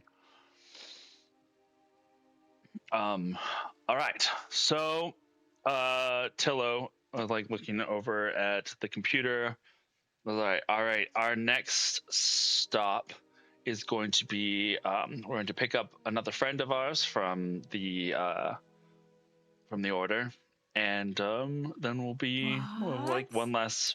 we might make one last stop before it. Yeah, we're picking up do you remember Vanielle? Yeah. Yeah, we'll be picking up Vanielle along the way. We had to Oh, stop cool. at she's there over in Gorman at the moment, so getting some textiles for outfits back home. We go through we go through clothing rather quickly on Jakku. It's hot and there's a lot of sand, so it gets really icky after a while. I heard the sand gets everywhere. You have no idea, and it Huh. doesn't help. You see as you say that, like Neenan, who's like not too far here, like start to chuckle and laugh. It's like, especially when people like throwing other people into sand piles, it definitely gets everywhere, and it takes forever to get them out of your boots. But that's a story for another time. But we have probably about a day's travel to get to Gorman, so settle in. I saw that you have you found some things, Alcura and Lore. Yeah, Laura, what's your thing? You go first. Well, I mean, Gensarai usually have armor, and if you look at me, I don't really have armor. Somehow on that planet there was Gensarai armor. It's not in great shape, but I mean, it's usually one of our tasks to create our own anyway, so. Like Gensarai? Yeah, that's what I am. Oh, Ish. that You can't really tell because there's no armor. no, but that kind of makes sense now that I think about it. We explain for the uneducated.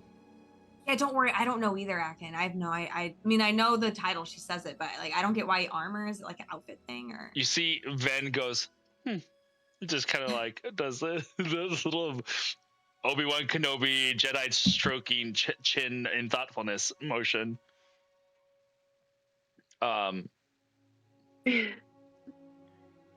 Do you say anything, Laura, or you wait to see if Tello says it? I'm trying to think of the best way to say it. I mean, like, there were Force users who didn't like the Jedi inactivity and the Sith malevolence. So they just took some of both. I don't know if that's and usually though it's like they would focus on lightsabers but also armor. I'm not really great at explaining this. I was only there for a couple of years and then everything happened and fell apart and here I I would assume Akin would understand being a Mandalorian, right? I was gonna say it sounds a little bit like your boy Revan. Who? But Our boy Rev. Do we meet a Revan? oh no, is Okay. it? This is the Jet- story I was telling you. This is the character that comes up. Um, you see that Van goes, that is a story that I have not shared. It is Oh. a very old story. Oh. It's kind of important to us. Yeah, I could see how that might be the case. Well, I appreciate. I am glad that you found something that seems to bring you joy, Lore. I hope that you can, whatever the journey that is required to make that workable again for you, is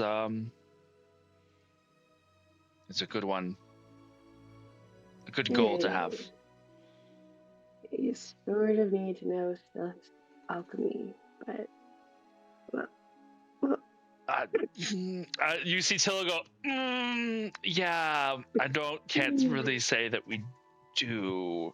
We have some people who know metallurgy and working with things back on Jakku, so that might come in handy, but can't say that Sith alchemy is right up there with any of the knowledge that we have. yeah, I Sith figured. alchemy? That's a thing? That is so random. That sounds made up. That is it made up? No. Oh. You see Okay. Varlo go no, you see Tillo go no, and you see Van go no. Do you know how to do it, Varla? No, I didn't read those books as much as I did the Mandalorian Wars. They weren't as interesting. Yes. Mandalorian Wars definitely good read. I mean, there's books on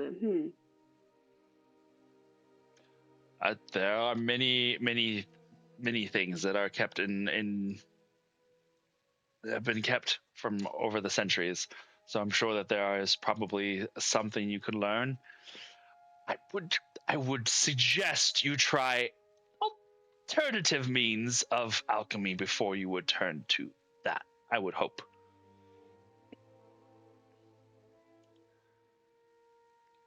Yeah. And this is where we'll agree to disagree. I'm just saying, I don't know what blood of innocence are required for Sith alchemy to be usable, but I know that sometimes the cost can be rather drastic. But There's always a cost. that there is. Well, I am going to send a message to Vaniel and let them know that we are on their way. I'm sure that I will get an earful since we are already behind schedule. A little bit. Anyway, I'll be back. He goes off to the comms room. I think I freaked him out a little bit. Okay. It gives me hope that a former Inquisitor has room on this ship, seeing a Mandalorian, a Jedi, and a Jinsari all together. This is not normal based on history.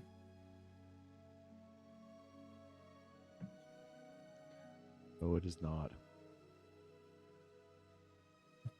Well, to be fair, I think we kind of accidentally kidnapped Akin, and then kind of accidentally did. dragged you up here, Varlo. So it works, though. I think. Core Is this how the raises Force her. works? Core raises the hand, and me. Oh yeah, Core too. I Yeah. kidnapped her. That doesn't That's count. true. Are you Started not off part the of? chain Are you not reaction. part of these? So like Kidnap- gestures are. Kidnapped person, kidnapped Mhm. another person. So the Jedi lie and kidnap is what I'm taking from today. Oh, Ven is like, whoa. It's more a I don't joke know than about- anything. It was like we teamed up with Akin to take down this guy, and then we just kind of flew off with Akin, and we're like, oh, oops, we didn't even ask if he wanted to go back home. But then, then he stuck around anyway. So I mean, like Like- the Jedi used to take babies and young children too. Thought So, that was what I'd heard. yeah, Right? that's like not I mean, great. I was one of Ven's like, I feel like that's an oversimplification, but oversimplification. I mean, I was kidnapped as well.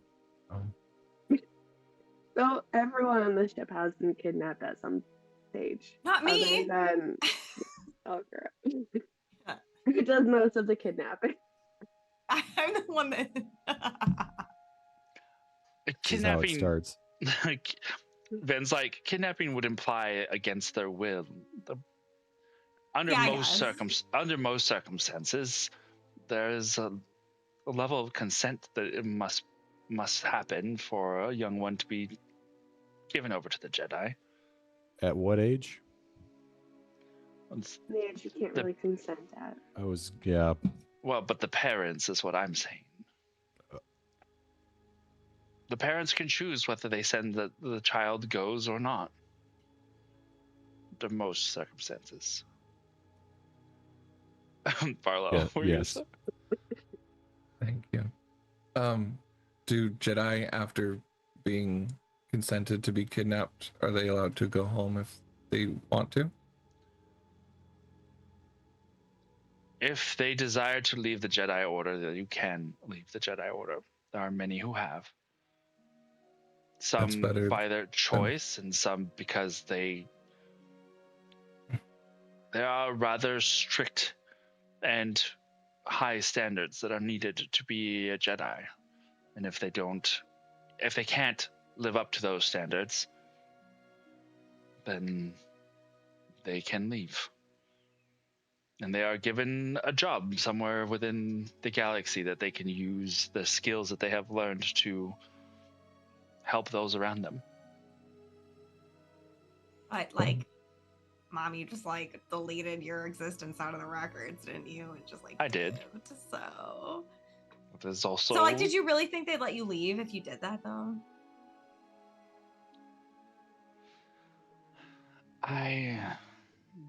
That is a story for another time. I had reasons that I did not tell others.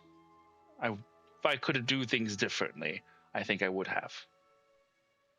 Not in that I would not have left, but I would have approached it from a different way.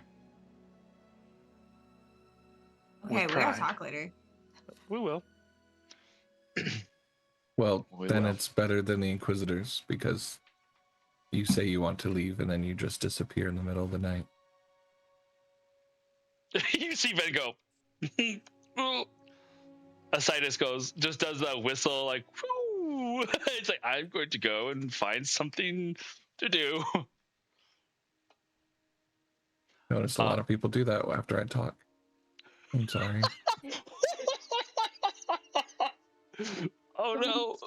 Don't apologize. It's the sheer evil that you had to live through is uncomfortable for people that haven't lived it or expect it. I will keep it to myself then. No, don't keep it to yourself. That's the last thing we want you to do. We will just have to get used to it. And that's okay. I mean, like, they are not necessarily always comfortable when I talk dark side stuff, as you can just see. But that should not stop me. So don't stop. It's better to talk about it, to understand it, and find a balance from it. You'll find your own understanding of what you went through. Okay. He'll get up for a second. He like scrambles back in like his little pile of gear that he has, and you see him like taking like a tube of wiring and like an air hose from like a piece of the ship, and then like reconnects it to something else to make sure it like works again, and then an air canister like that's like a backup to one, and like pieces together real quick. Yes, that will hold for now. And then comes back up to you, and just puts down an air compressor with like a little like air gun, and then a couple tools from his kit. Oh, this is for your droid.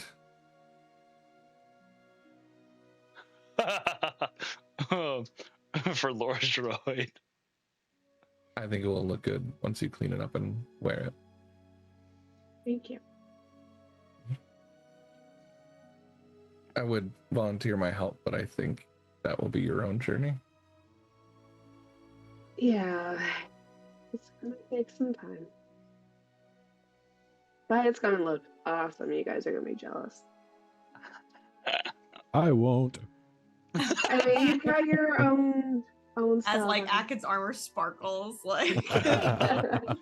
I mean, is it his own or is it the stuff that we had to wear beforehand? And He probably, yeah, off he colors? wouldn't have changed into it yet, but you would be thinking about it. Okay. Well, over the course of the day, you settle into your activities, whether it's quiet conversations, tinkering with armor, or tinkering with parts of the ship and trying not to depressurize everybody out into the depths of space while it's hyperspace. It's fine. It's fine.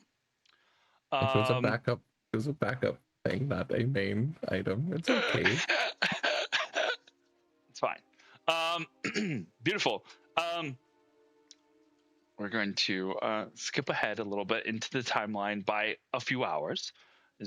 And by a few hours, I mean about 24 or so. As you reach Gorman, you still have about 3 days left before you get to Jakku, so there's still plenty of travel time to go. But we have one stop to make and another individual to pick up.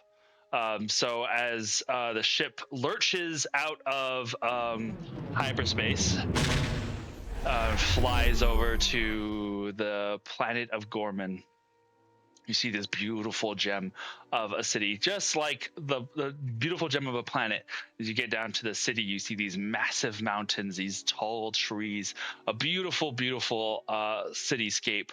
And the ship comes down, and you've noticed that over the course of the last 30 to 40 minutes, Tillo has become more and more nervous.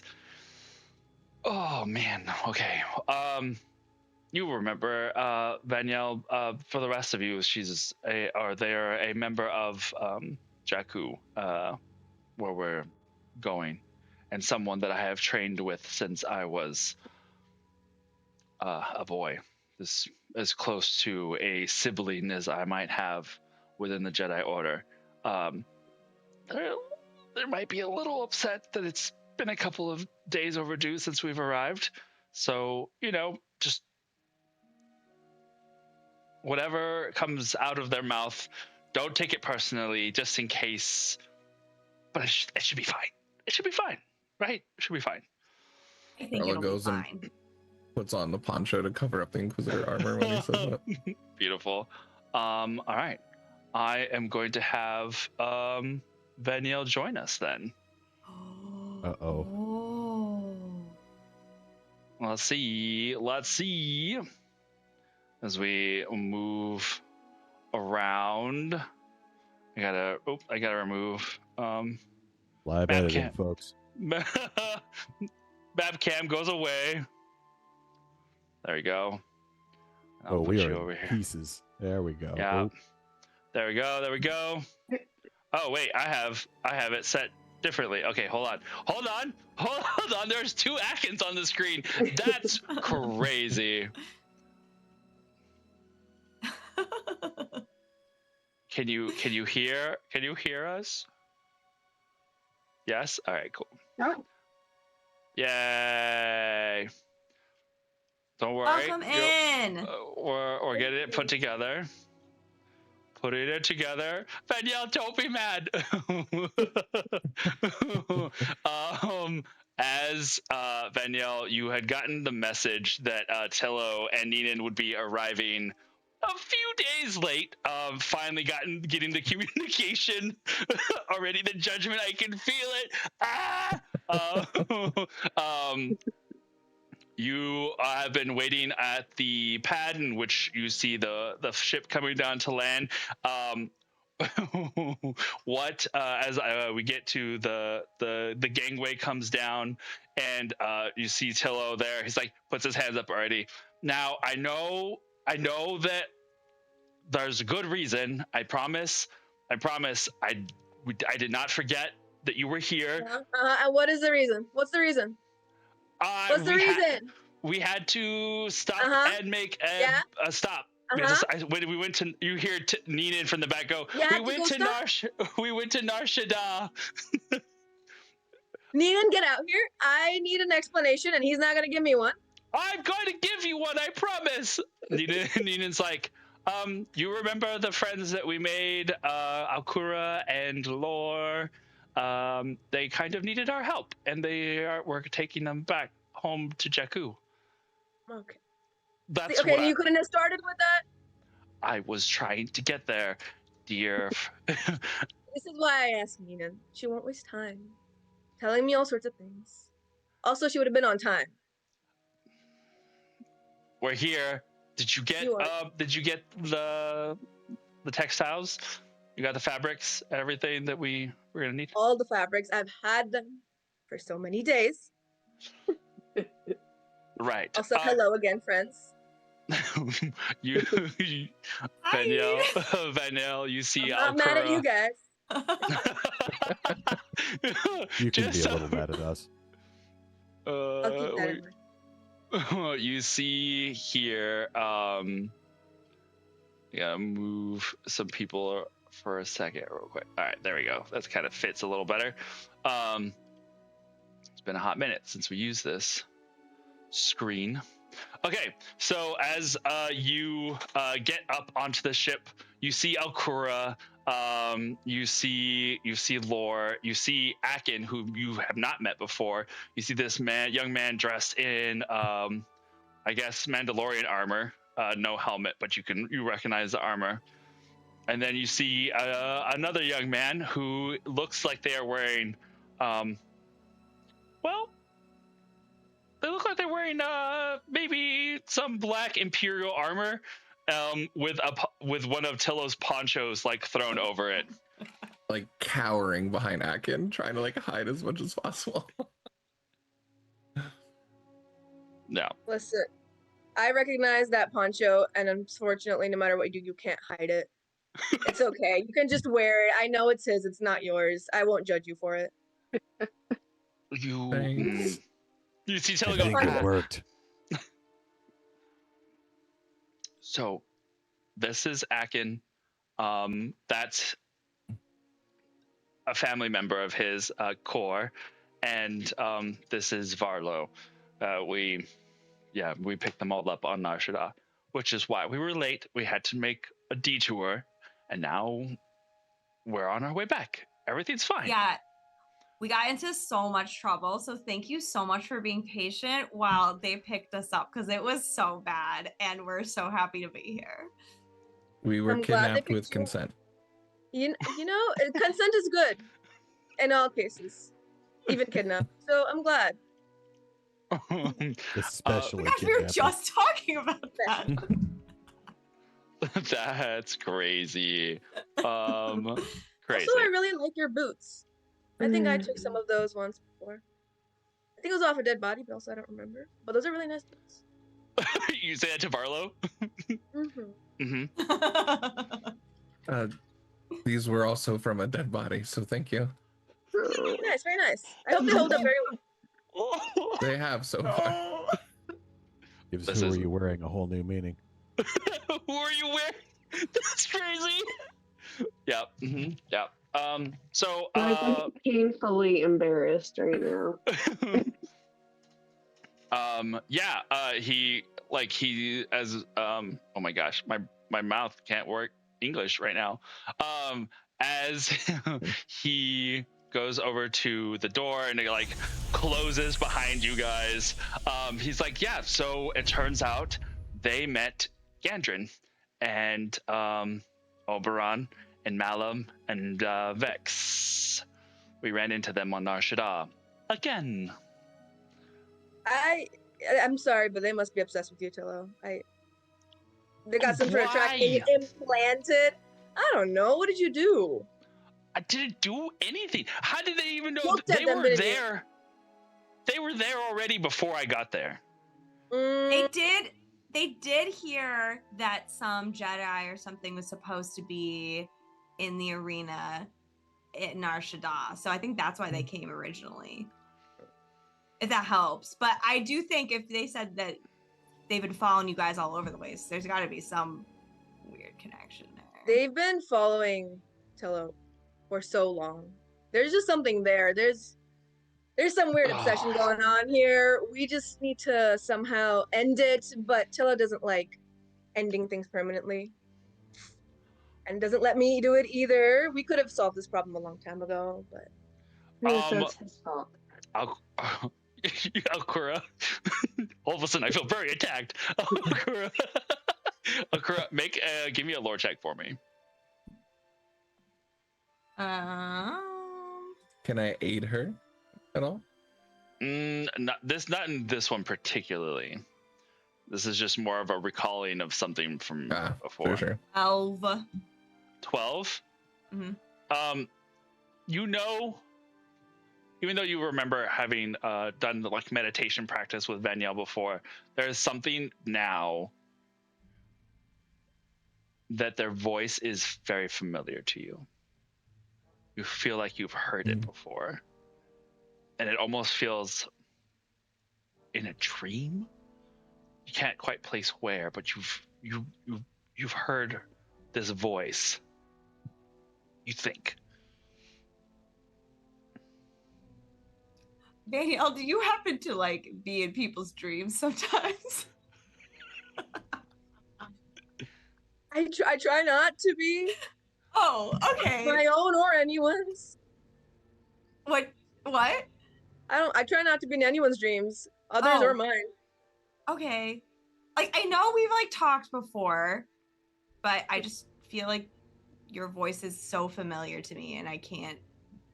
But in other ways, I don't know. Maybe I'm just still really tired. No, I'll it's think okay. about From it. what you've explained, it's been a lot for you guys. Yeah. I'm sure Nina's been helping a lot. Trying She to. goes, I have. I know you will. You always do. But let me know if you figure it out. Sure. Yeah, there's. God, it's on the tip of your tongue. Like, you just were talking about it. It feels like. What? Player Rachel's not getting it either. Yeah, someone.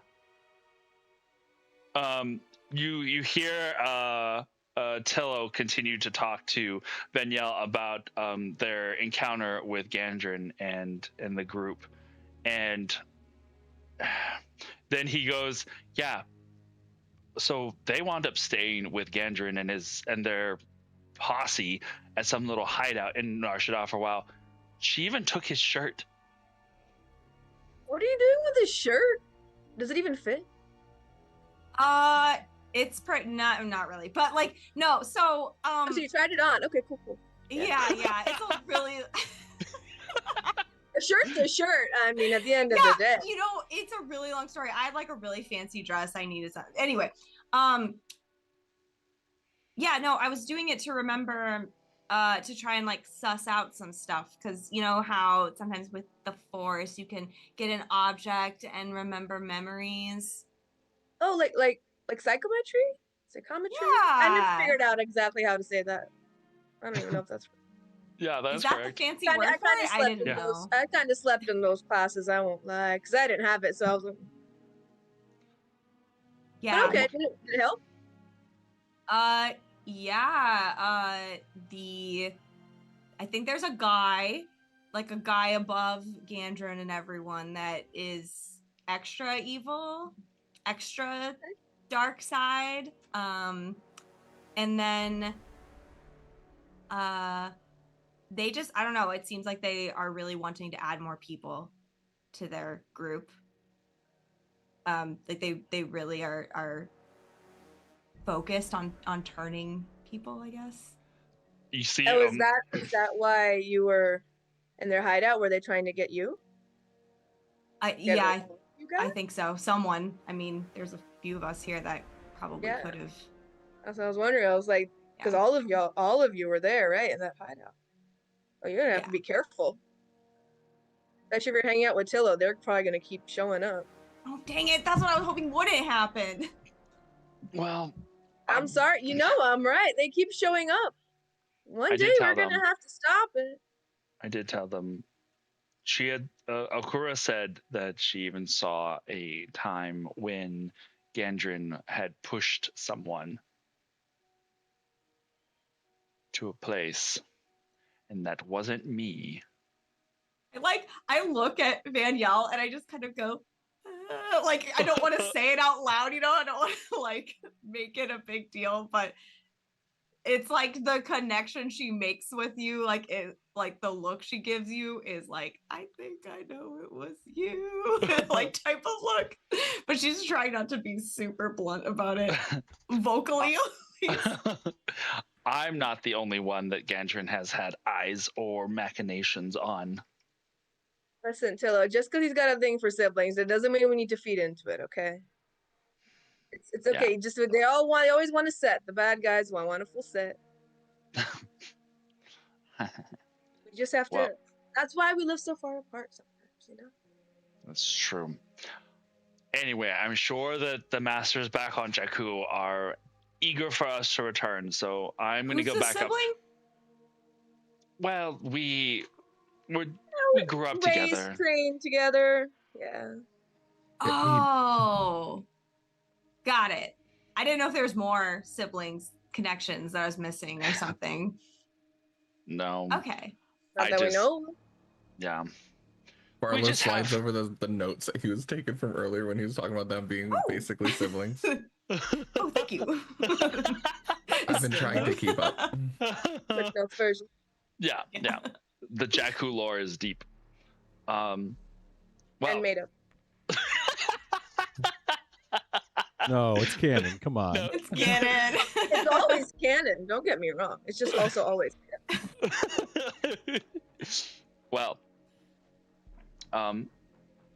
yes, I got those power complaints that you wanted for the speeder back home, and I figured we can stop for we'll stop in Giju on our way back for some glug. You know, remember that one time we stopped in Giju for Giju glug? You know? No, I don't. I am more than happy to go again. It's okay. It was Sounds just like that a one. fun time. Yeah, it was just the one time. It's fine. Don't worry about it. It was just a spot that me and Neenan found one time. They have the best glug that you can imagine. And above table, glug is actually a thing. It looks like it literally looks like oh my gosh, bubba tea. It looks like bubba tea. Oh. It's a drink that's got like little things in it.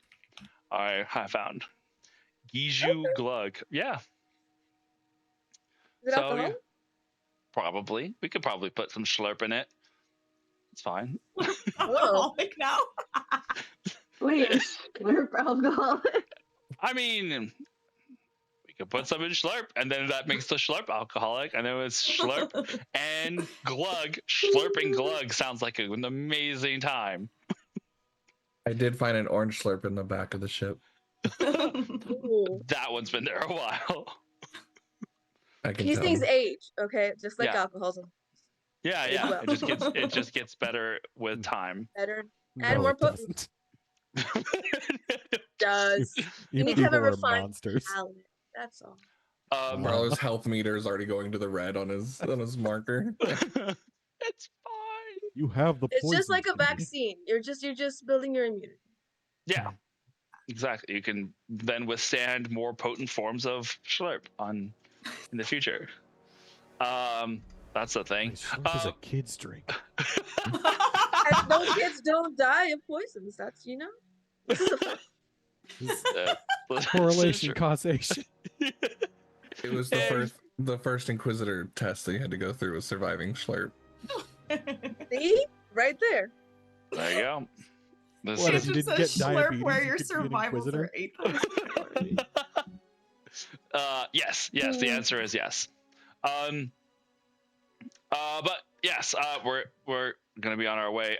We'll say that over the next couple hours, Venyel, Tillo informs you that both Alkura and Lore, who you met before, they had brought with them Alkura's mother, who had been one of the Jedi in the temple before we had gone off to the outer reaches at one point. And then they're there with the dad. So there's a full the ship that was only going to have 3 coming back now has all of the cabins are filled with people. He's gonna it's gonna take you aside. So there's been some interesting things going on with our new friends. Kinds of things. Well, the fact that Gandrin has been and the rest have kind of honed in on them is kind of concerning. I understand that he does tend to follow us around a lot, but he was really, really focused on them. That's not good. Okay, yeah. And though they have been talking a lot about more of balance and things like that. That sense when we first met them of that dark side presence, I think it's gone, but there's something that lingers there that I'm not 100% sure on. Okay. So, well, I really hope the master's back on Jakku can help with that. But what I'm really hearing is even if we separate from them, they're still probably gonna end up being pursued by Gandrin and company, huh? Probably. And that theory about someone darker that's been aiding them, that's how they keep getting to us whenever we're training people. Alkura sensed it. So there is got to be someone else involved. Have you told anyone else yet? Anyone else on Jakku? No. I haven't made contact with Celesta or anyone yet. I did give Akin some of Percy's gourd juice. Remember? Why would you do that? He wanted. It was after the battle, and we needed to relax a little bit. So he liked it. I think. It's I mean, someone has to, I guess. Okay. It's potent stuff, but I feel like it would have been kinder just to smack him over the head, knock him out for a few days. I mean, maybe it'll kick in later. I don't know. There's still some left. Do you want some? No, thank you. Okay. I appreciate throwing up. Suddenly for no reason. You have like the delay hangover is 2 days later. 2 days later, the hangover hits. Unless you keep consuming it. Yeah. Makes sense. Did you leave any for Percy? I'll have to get some more. Okay. Good luck. That'll be fine. Good luck with that one.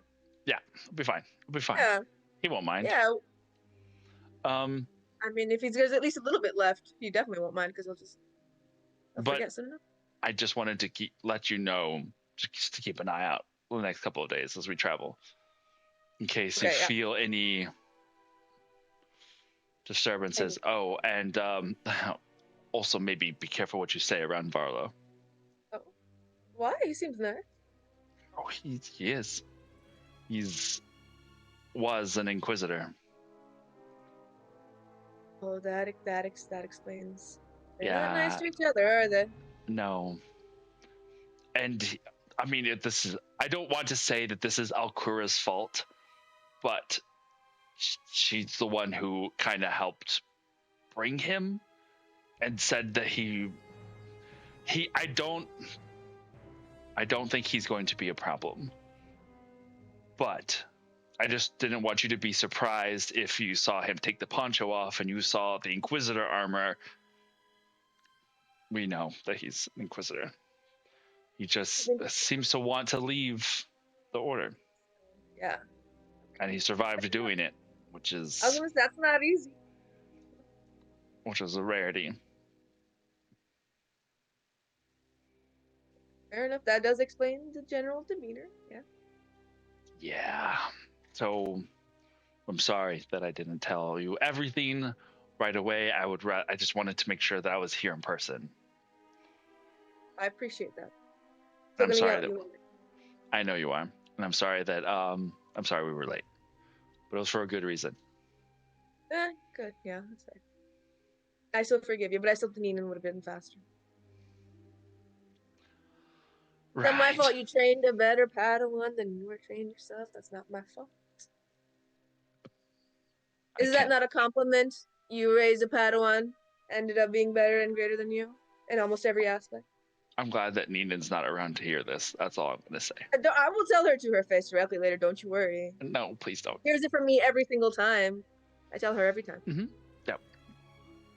Anyway, I'm glad she comes in and gives you a hug. He's like, I'm glad that you're safe. And come on, Gorman wasn't that bad. It's a great spot to be. Like, it's beautiful. There's mountains. Everyone's nice. Like, oh crap, never mind. I forgot. I know that they had that one incident like a couple years ago, but aside from that, it's That's great an place. isolated incident. It was a pretty nice place. If you had to abandon me a place, that was a good place. Mm-hmm. I am glad to see you too, Taylor. Thanks. Thanks. Beautiful. So we kind of go about the rest of the day, just kind of get settled in. What is the rest of you guys doing? Yous guys.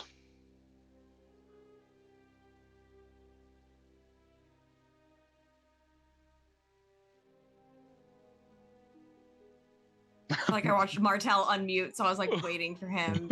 Yeah, See, sorry, I'm like, thinking. I thought.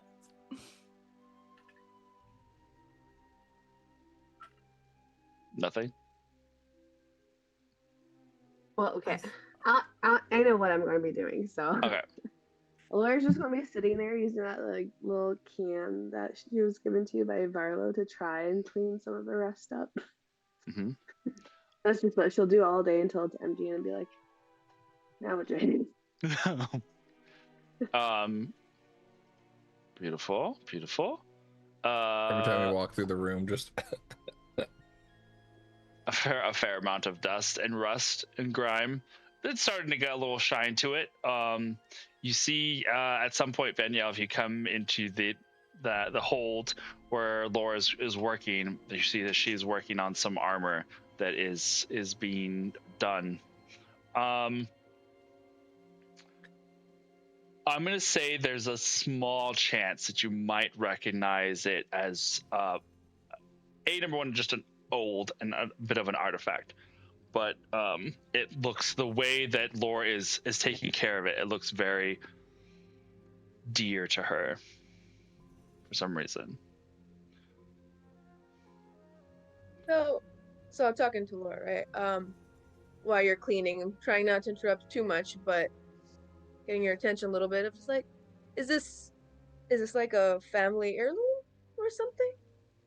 It looks like something you're familiar with, or just holding it in a very particular kind of way.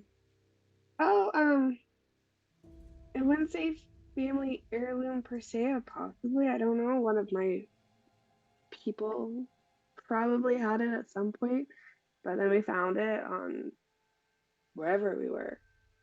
And so it's sort of a really rare find. I'm just excited because I never got to make one of my own. Oh, well, that is amazing, actually. Let me know if you need any help clearing the air, I suppose, of the desk so you can breathe and see while you do it. I don't claim to know much about armor and maintaining it, but you know, I could fan a little bit. That's very interesting. Are you planning on on using it? Um, Hopefully eventually. We need some skills that are rare nowadays to possibly get it working. So yeah, that's sort of made Tillo uncomfortable, so it might not be something that I'll be able to figure out. Talking about was he talking about alchemy? It's just alchemy, but yeah. If he recommended against it, I would actually agree with him. But examine all your options, I suppose. So Okay, it's not just a me thing, it just makes him uncomfortable in general, alchemy. it's the it's the methods involved, I think, that concern kind of all of Jedi in general.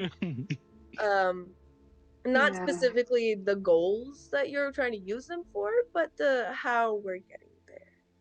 Sometimes. Yeah.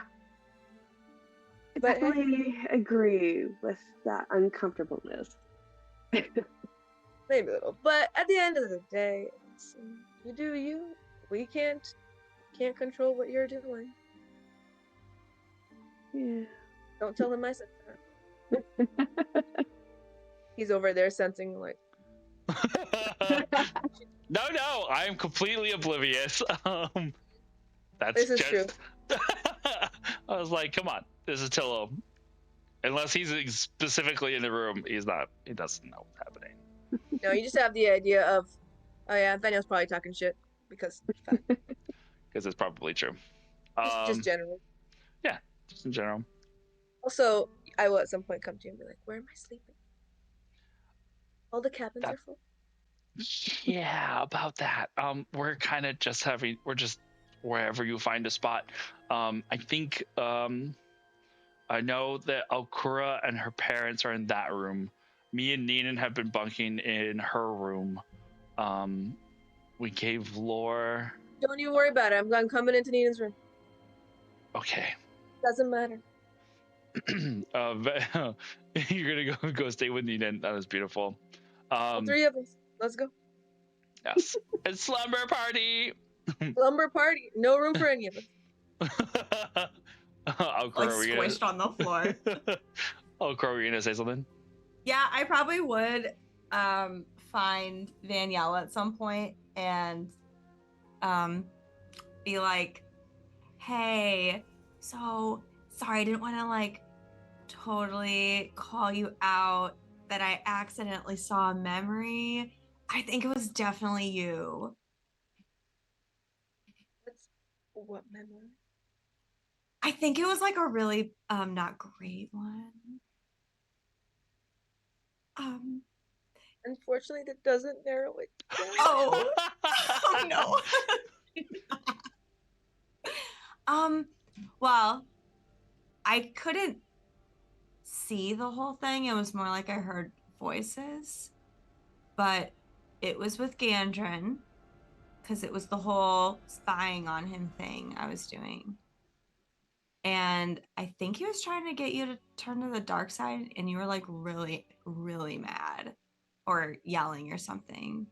No, that's fair. I won't deny that's always been something I've struggled with. I've always had a temper. Gandrin does really well getting under my skin.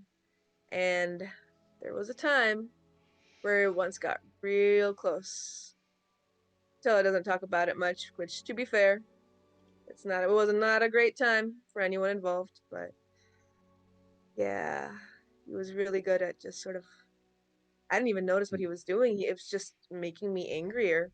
I didn't realize what he was trying to do and almost succeeding at, really.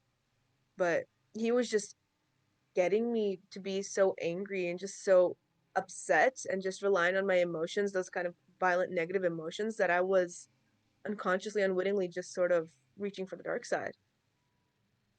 And since I already do Oh. have a temper, it's like right there on the the edge of a knife where it's just, where am I going? What am I doing? Am I just being regular angry?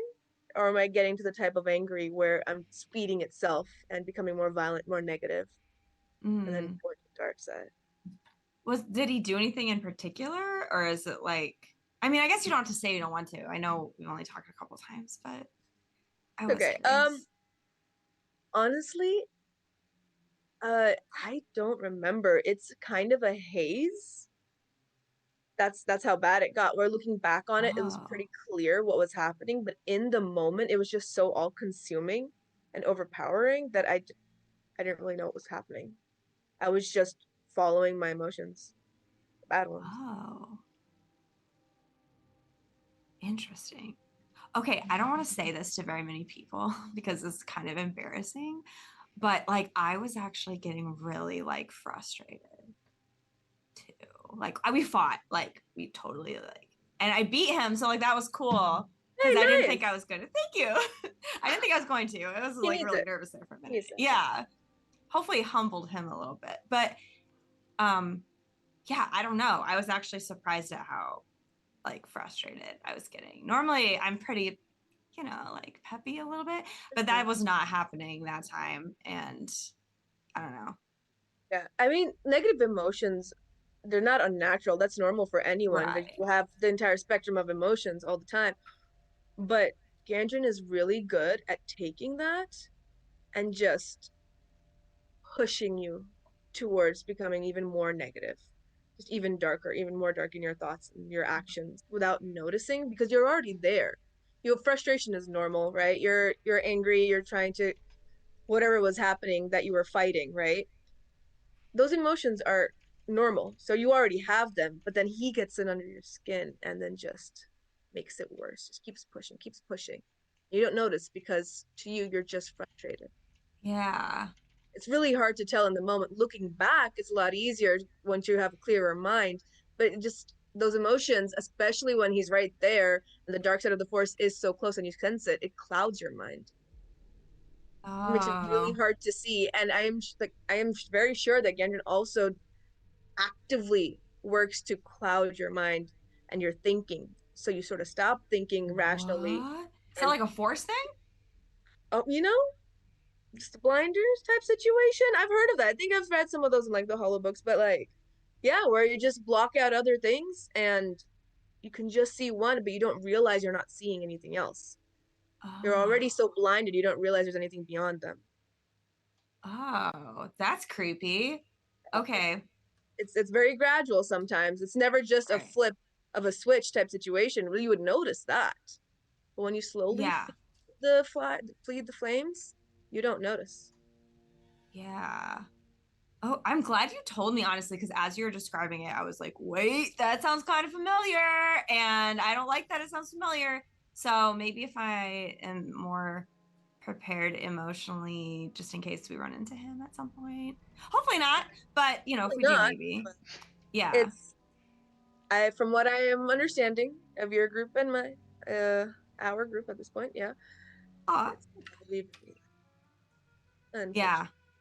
unfortunately. And I don't know your stance on meditation in general, but me not a super huge fan, but I do recognize it is important and it does help with Yeah. keep handle on just in general your entire mindset and your emotions. So, Yeah. Yeah. I do like it. It's kind of okay, fun. good. I, But you if know what? Even but better it's if hard to you settle enjoy. down sometimes. Yeah. I don't have to try to sell something I don't enjoy it. That's good.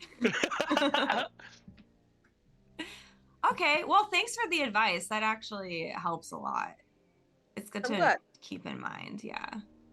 Yeah, there's nothing wrong with it. It's not your fault. There's nothing shameful about it. So don't feel like you have to hide it. And Okay. that is a strong dark side user right there, Gandra. Say what you want about him, but he is strong. And he's Yeah. fighting and he's very manipulative. He's very convincing. Yeah, I think that's what kind of freaked me out. He had like the whole group thinking he was like a good ally Huh. for a bit there. I mean, he didn't say he was a Sith at the time. We didn't know, but I don't know. I think I have a feeling that he probably would have tried to use like my parents' vulnerability against me. He would and use different things like anything that. against you. He's slimy like that. Yeah. Okay. Good info. Thank you. Yes. Yeah. Beautiful.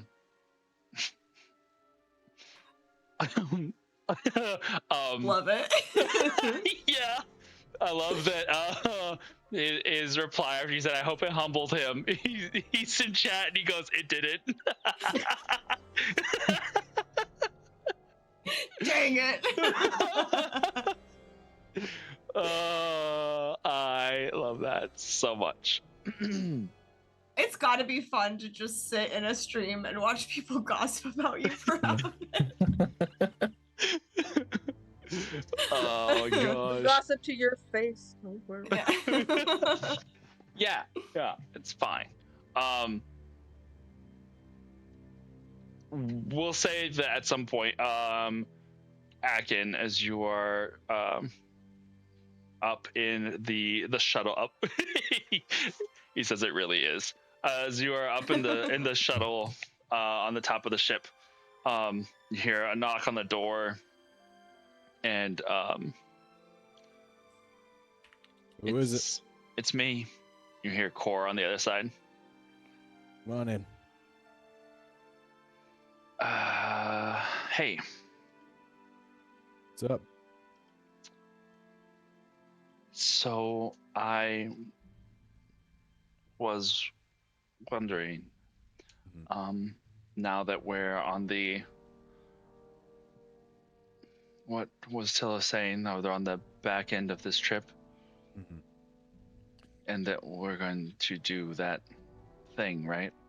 Yeah, probably about time. Try and clear some cobwebs. Yeah.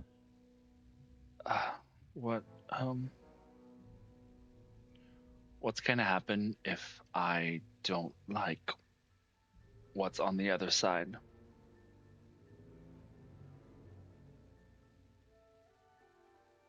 That kind of depends on what it ends up being. Obviously, if at any point you want them to stop, they will, unless it's, like with surgery, right? Sometimes you're a little too far in to go back. Yeah.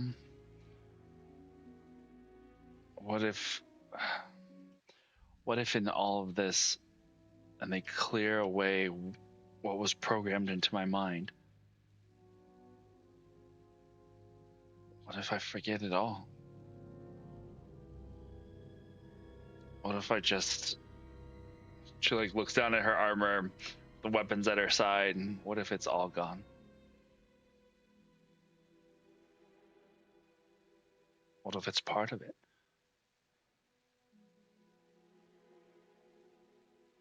That happens.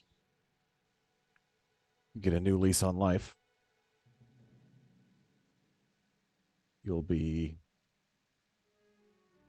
I'll make sure to find a place for you where you can live and be happy. I'll make sure you're taken care of.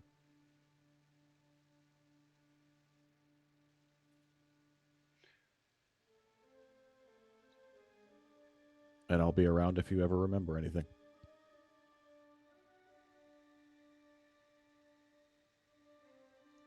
I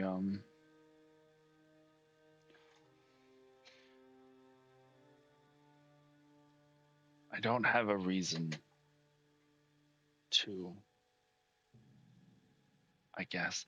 But I want you to be able to find what you're looking for too. If it's all gone and they can't find where your real daughter is, your real family,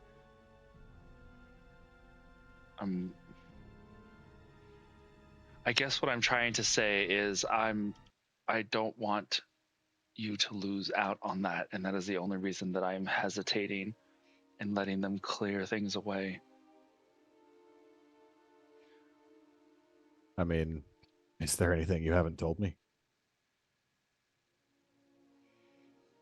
I feel like you've been pretty forthright.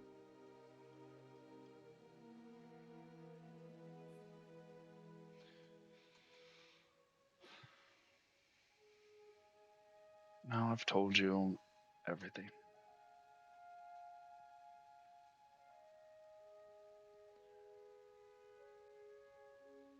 Yeah. There's one name that I know, that I don't know why I know it, but it's in my head. What name is that? Sereno? Does that mean anything to you? You're gonna have to remind me, Aaron. Does it? Is that a planet, maybe? It's a planet, a system, maybe. We'd have to look it up. Nothing in this side of the galaxy, anyway. Nothing close by.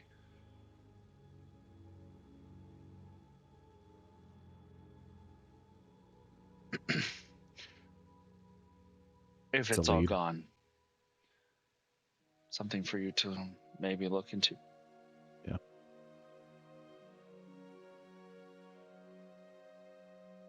Before I joined this group and found all of you, I wasn't looking because I thought I knew that you were gone.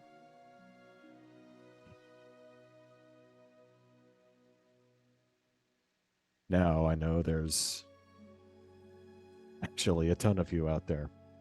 So if you lose it all, there's still hope. She nods. I don't know if I like the sound of that, but Yeah, I don't either. But we can talk. You're- We can talk philosophy once you're a little more unburdened. okay. Okay. Yeah. What do you want to remember? You've had a life.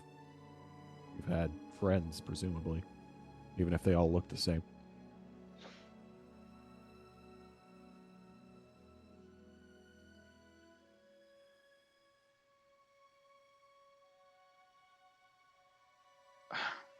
She she just shakes her head. Looks like she's like a trapped animal, like she's like doesn't know what to say or where to go or anything. And then she just like holds herself still, closes her eyes, takes a deep breath. Goddamn Neenan always playing her tunes over the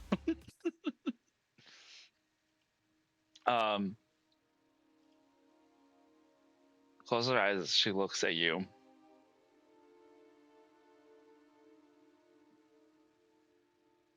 Probably the last few days.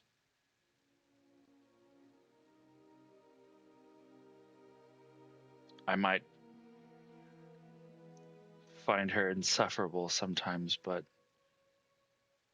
Akura is probably the closest thing I've had to a friend that I can remember. You're the closest thing I've had to a dad. Even Laura, that I haven't really talked too much. Like, is it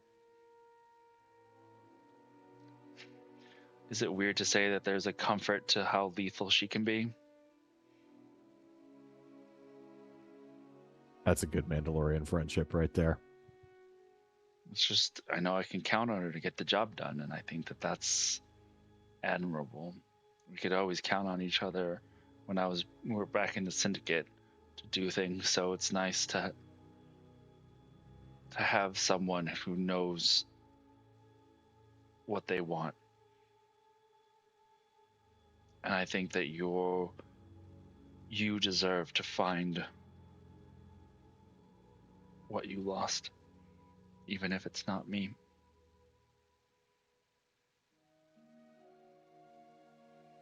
The rest of the wizards I could care less about, but these guys.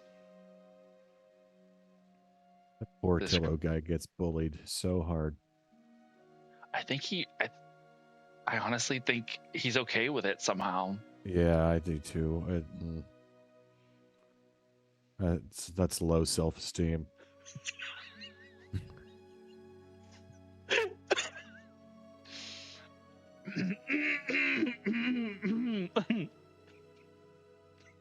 Yep, that was great, guys. This is great. Oh my god. Tell you what, write it down for yourself, or make a video. Tell yourself what happened, just in case. I can help. Okay. Just in case. Just in case.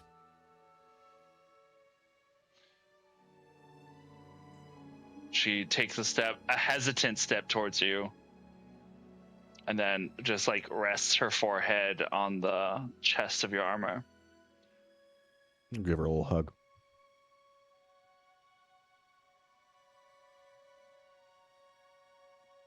Thank you.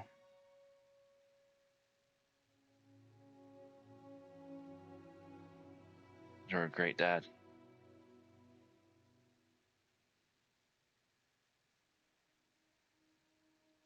Like to think I would have been.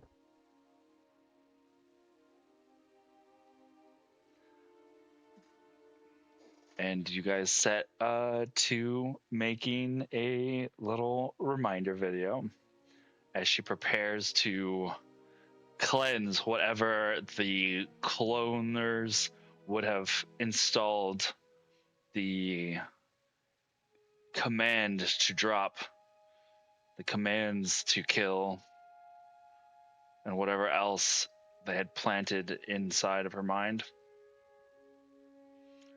You know that you're putting your trust and faith in, as distasteful as it might be, these wielders of a force beyond your comprehension. And now that you have somehow, despite your best intentions, found yourself in the midst of so many of them, when you had done so good your whole life not being around any. And now you're on a ship flying to a destination that has conceivably even more.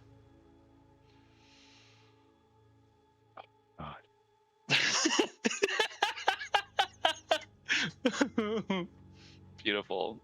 And Well, they haven't let me down yet. Beautiful. Well, I think with that, we will end for tonight. As the next step of this journey is finding out what the heck is inside this clone daughter of yours' mind, and to see what awaits this crew once they reach the desert planet at the far edges of the galaxy of Jakku. Until next time. Yay! Yay! This is fun. Heck yeah. But you Oh. said. Oh my goodness. Well, thank you guys so much for hanging out with us tonight. Thank you, Vanielle, for blessing us with your Good presence. job. It was So fun. awesome! Having me, I appreciate it. Yeah, you made your stream debut. You did great! Did do great. It was really It's good. weird, right? Yeah. Yeah. I enjoyed my presence in this episode without being there, says Eric. Eric, you're always here with us. Somehow. Don't worry, Griever, your day's coming. One day. He's like, why are you so obsessed with me? Oh my god. Well, I keep telling you that's the problem. But, Oh my god, beautiful. All right, well, thank you guys for hanging out with us.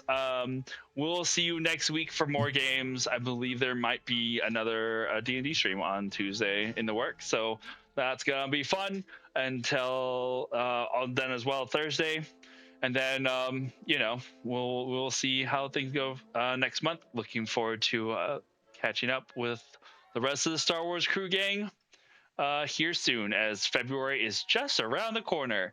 Crazy AF. Mm-hmm. Yeah. Jesus. Oh yeah. But until next time, stay fey, be brave. The safe word is mango, and may the force be with you. And also with you. Confusion is amazing.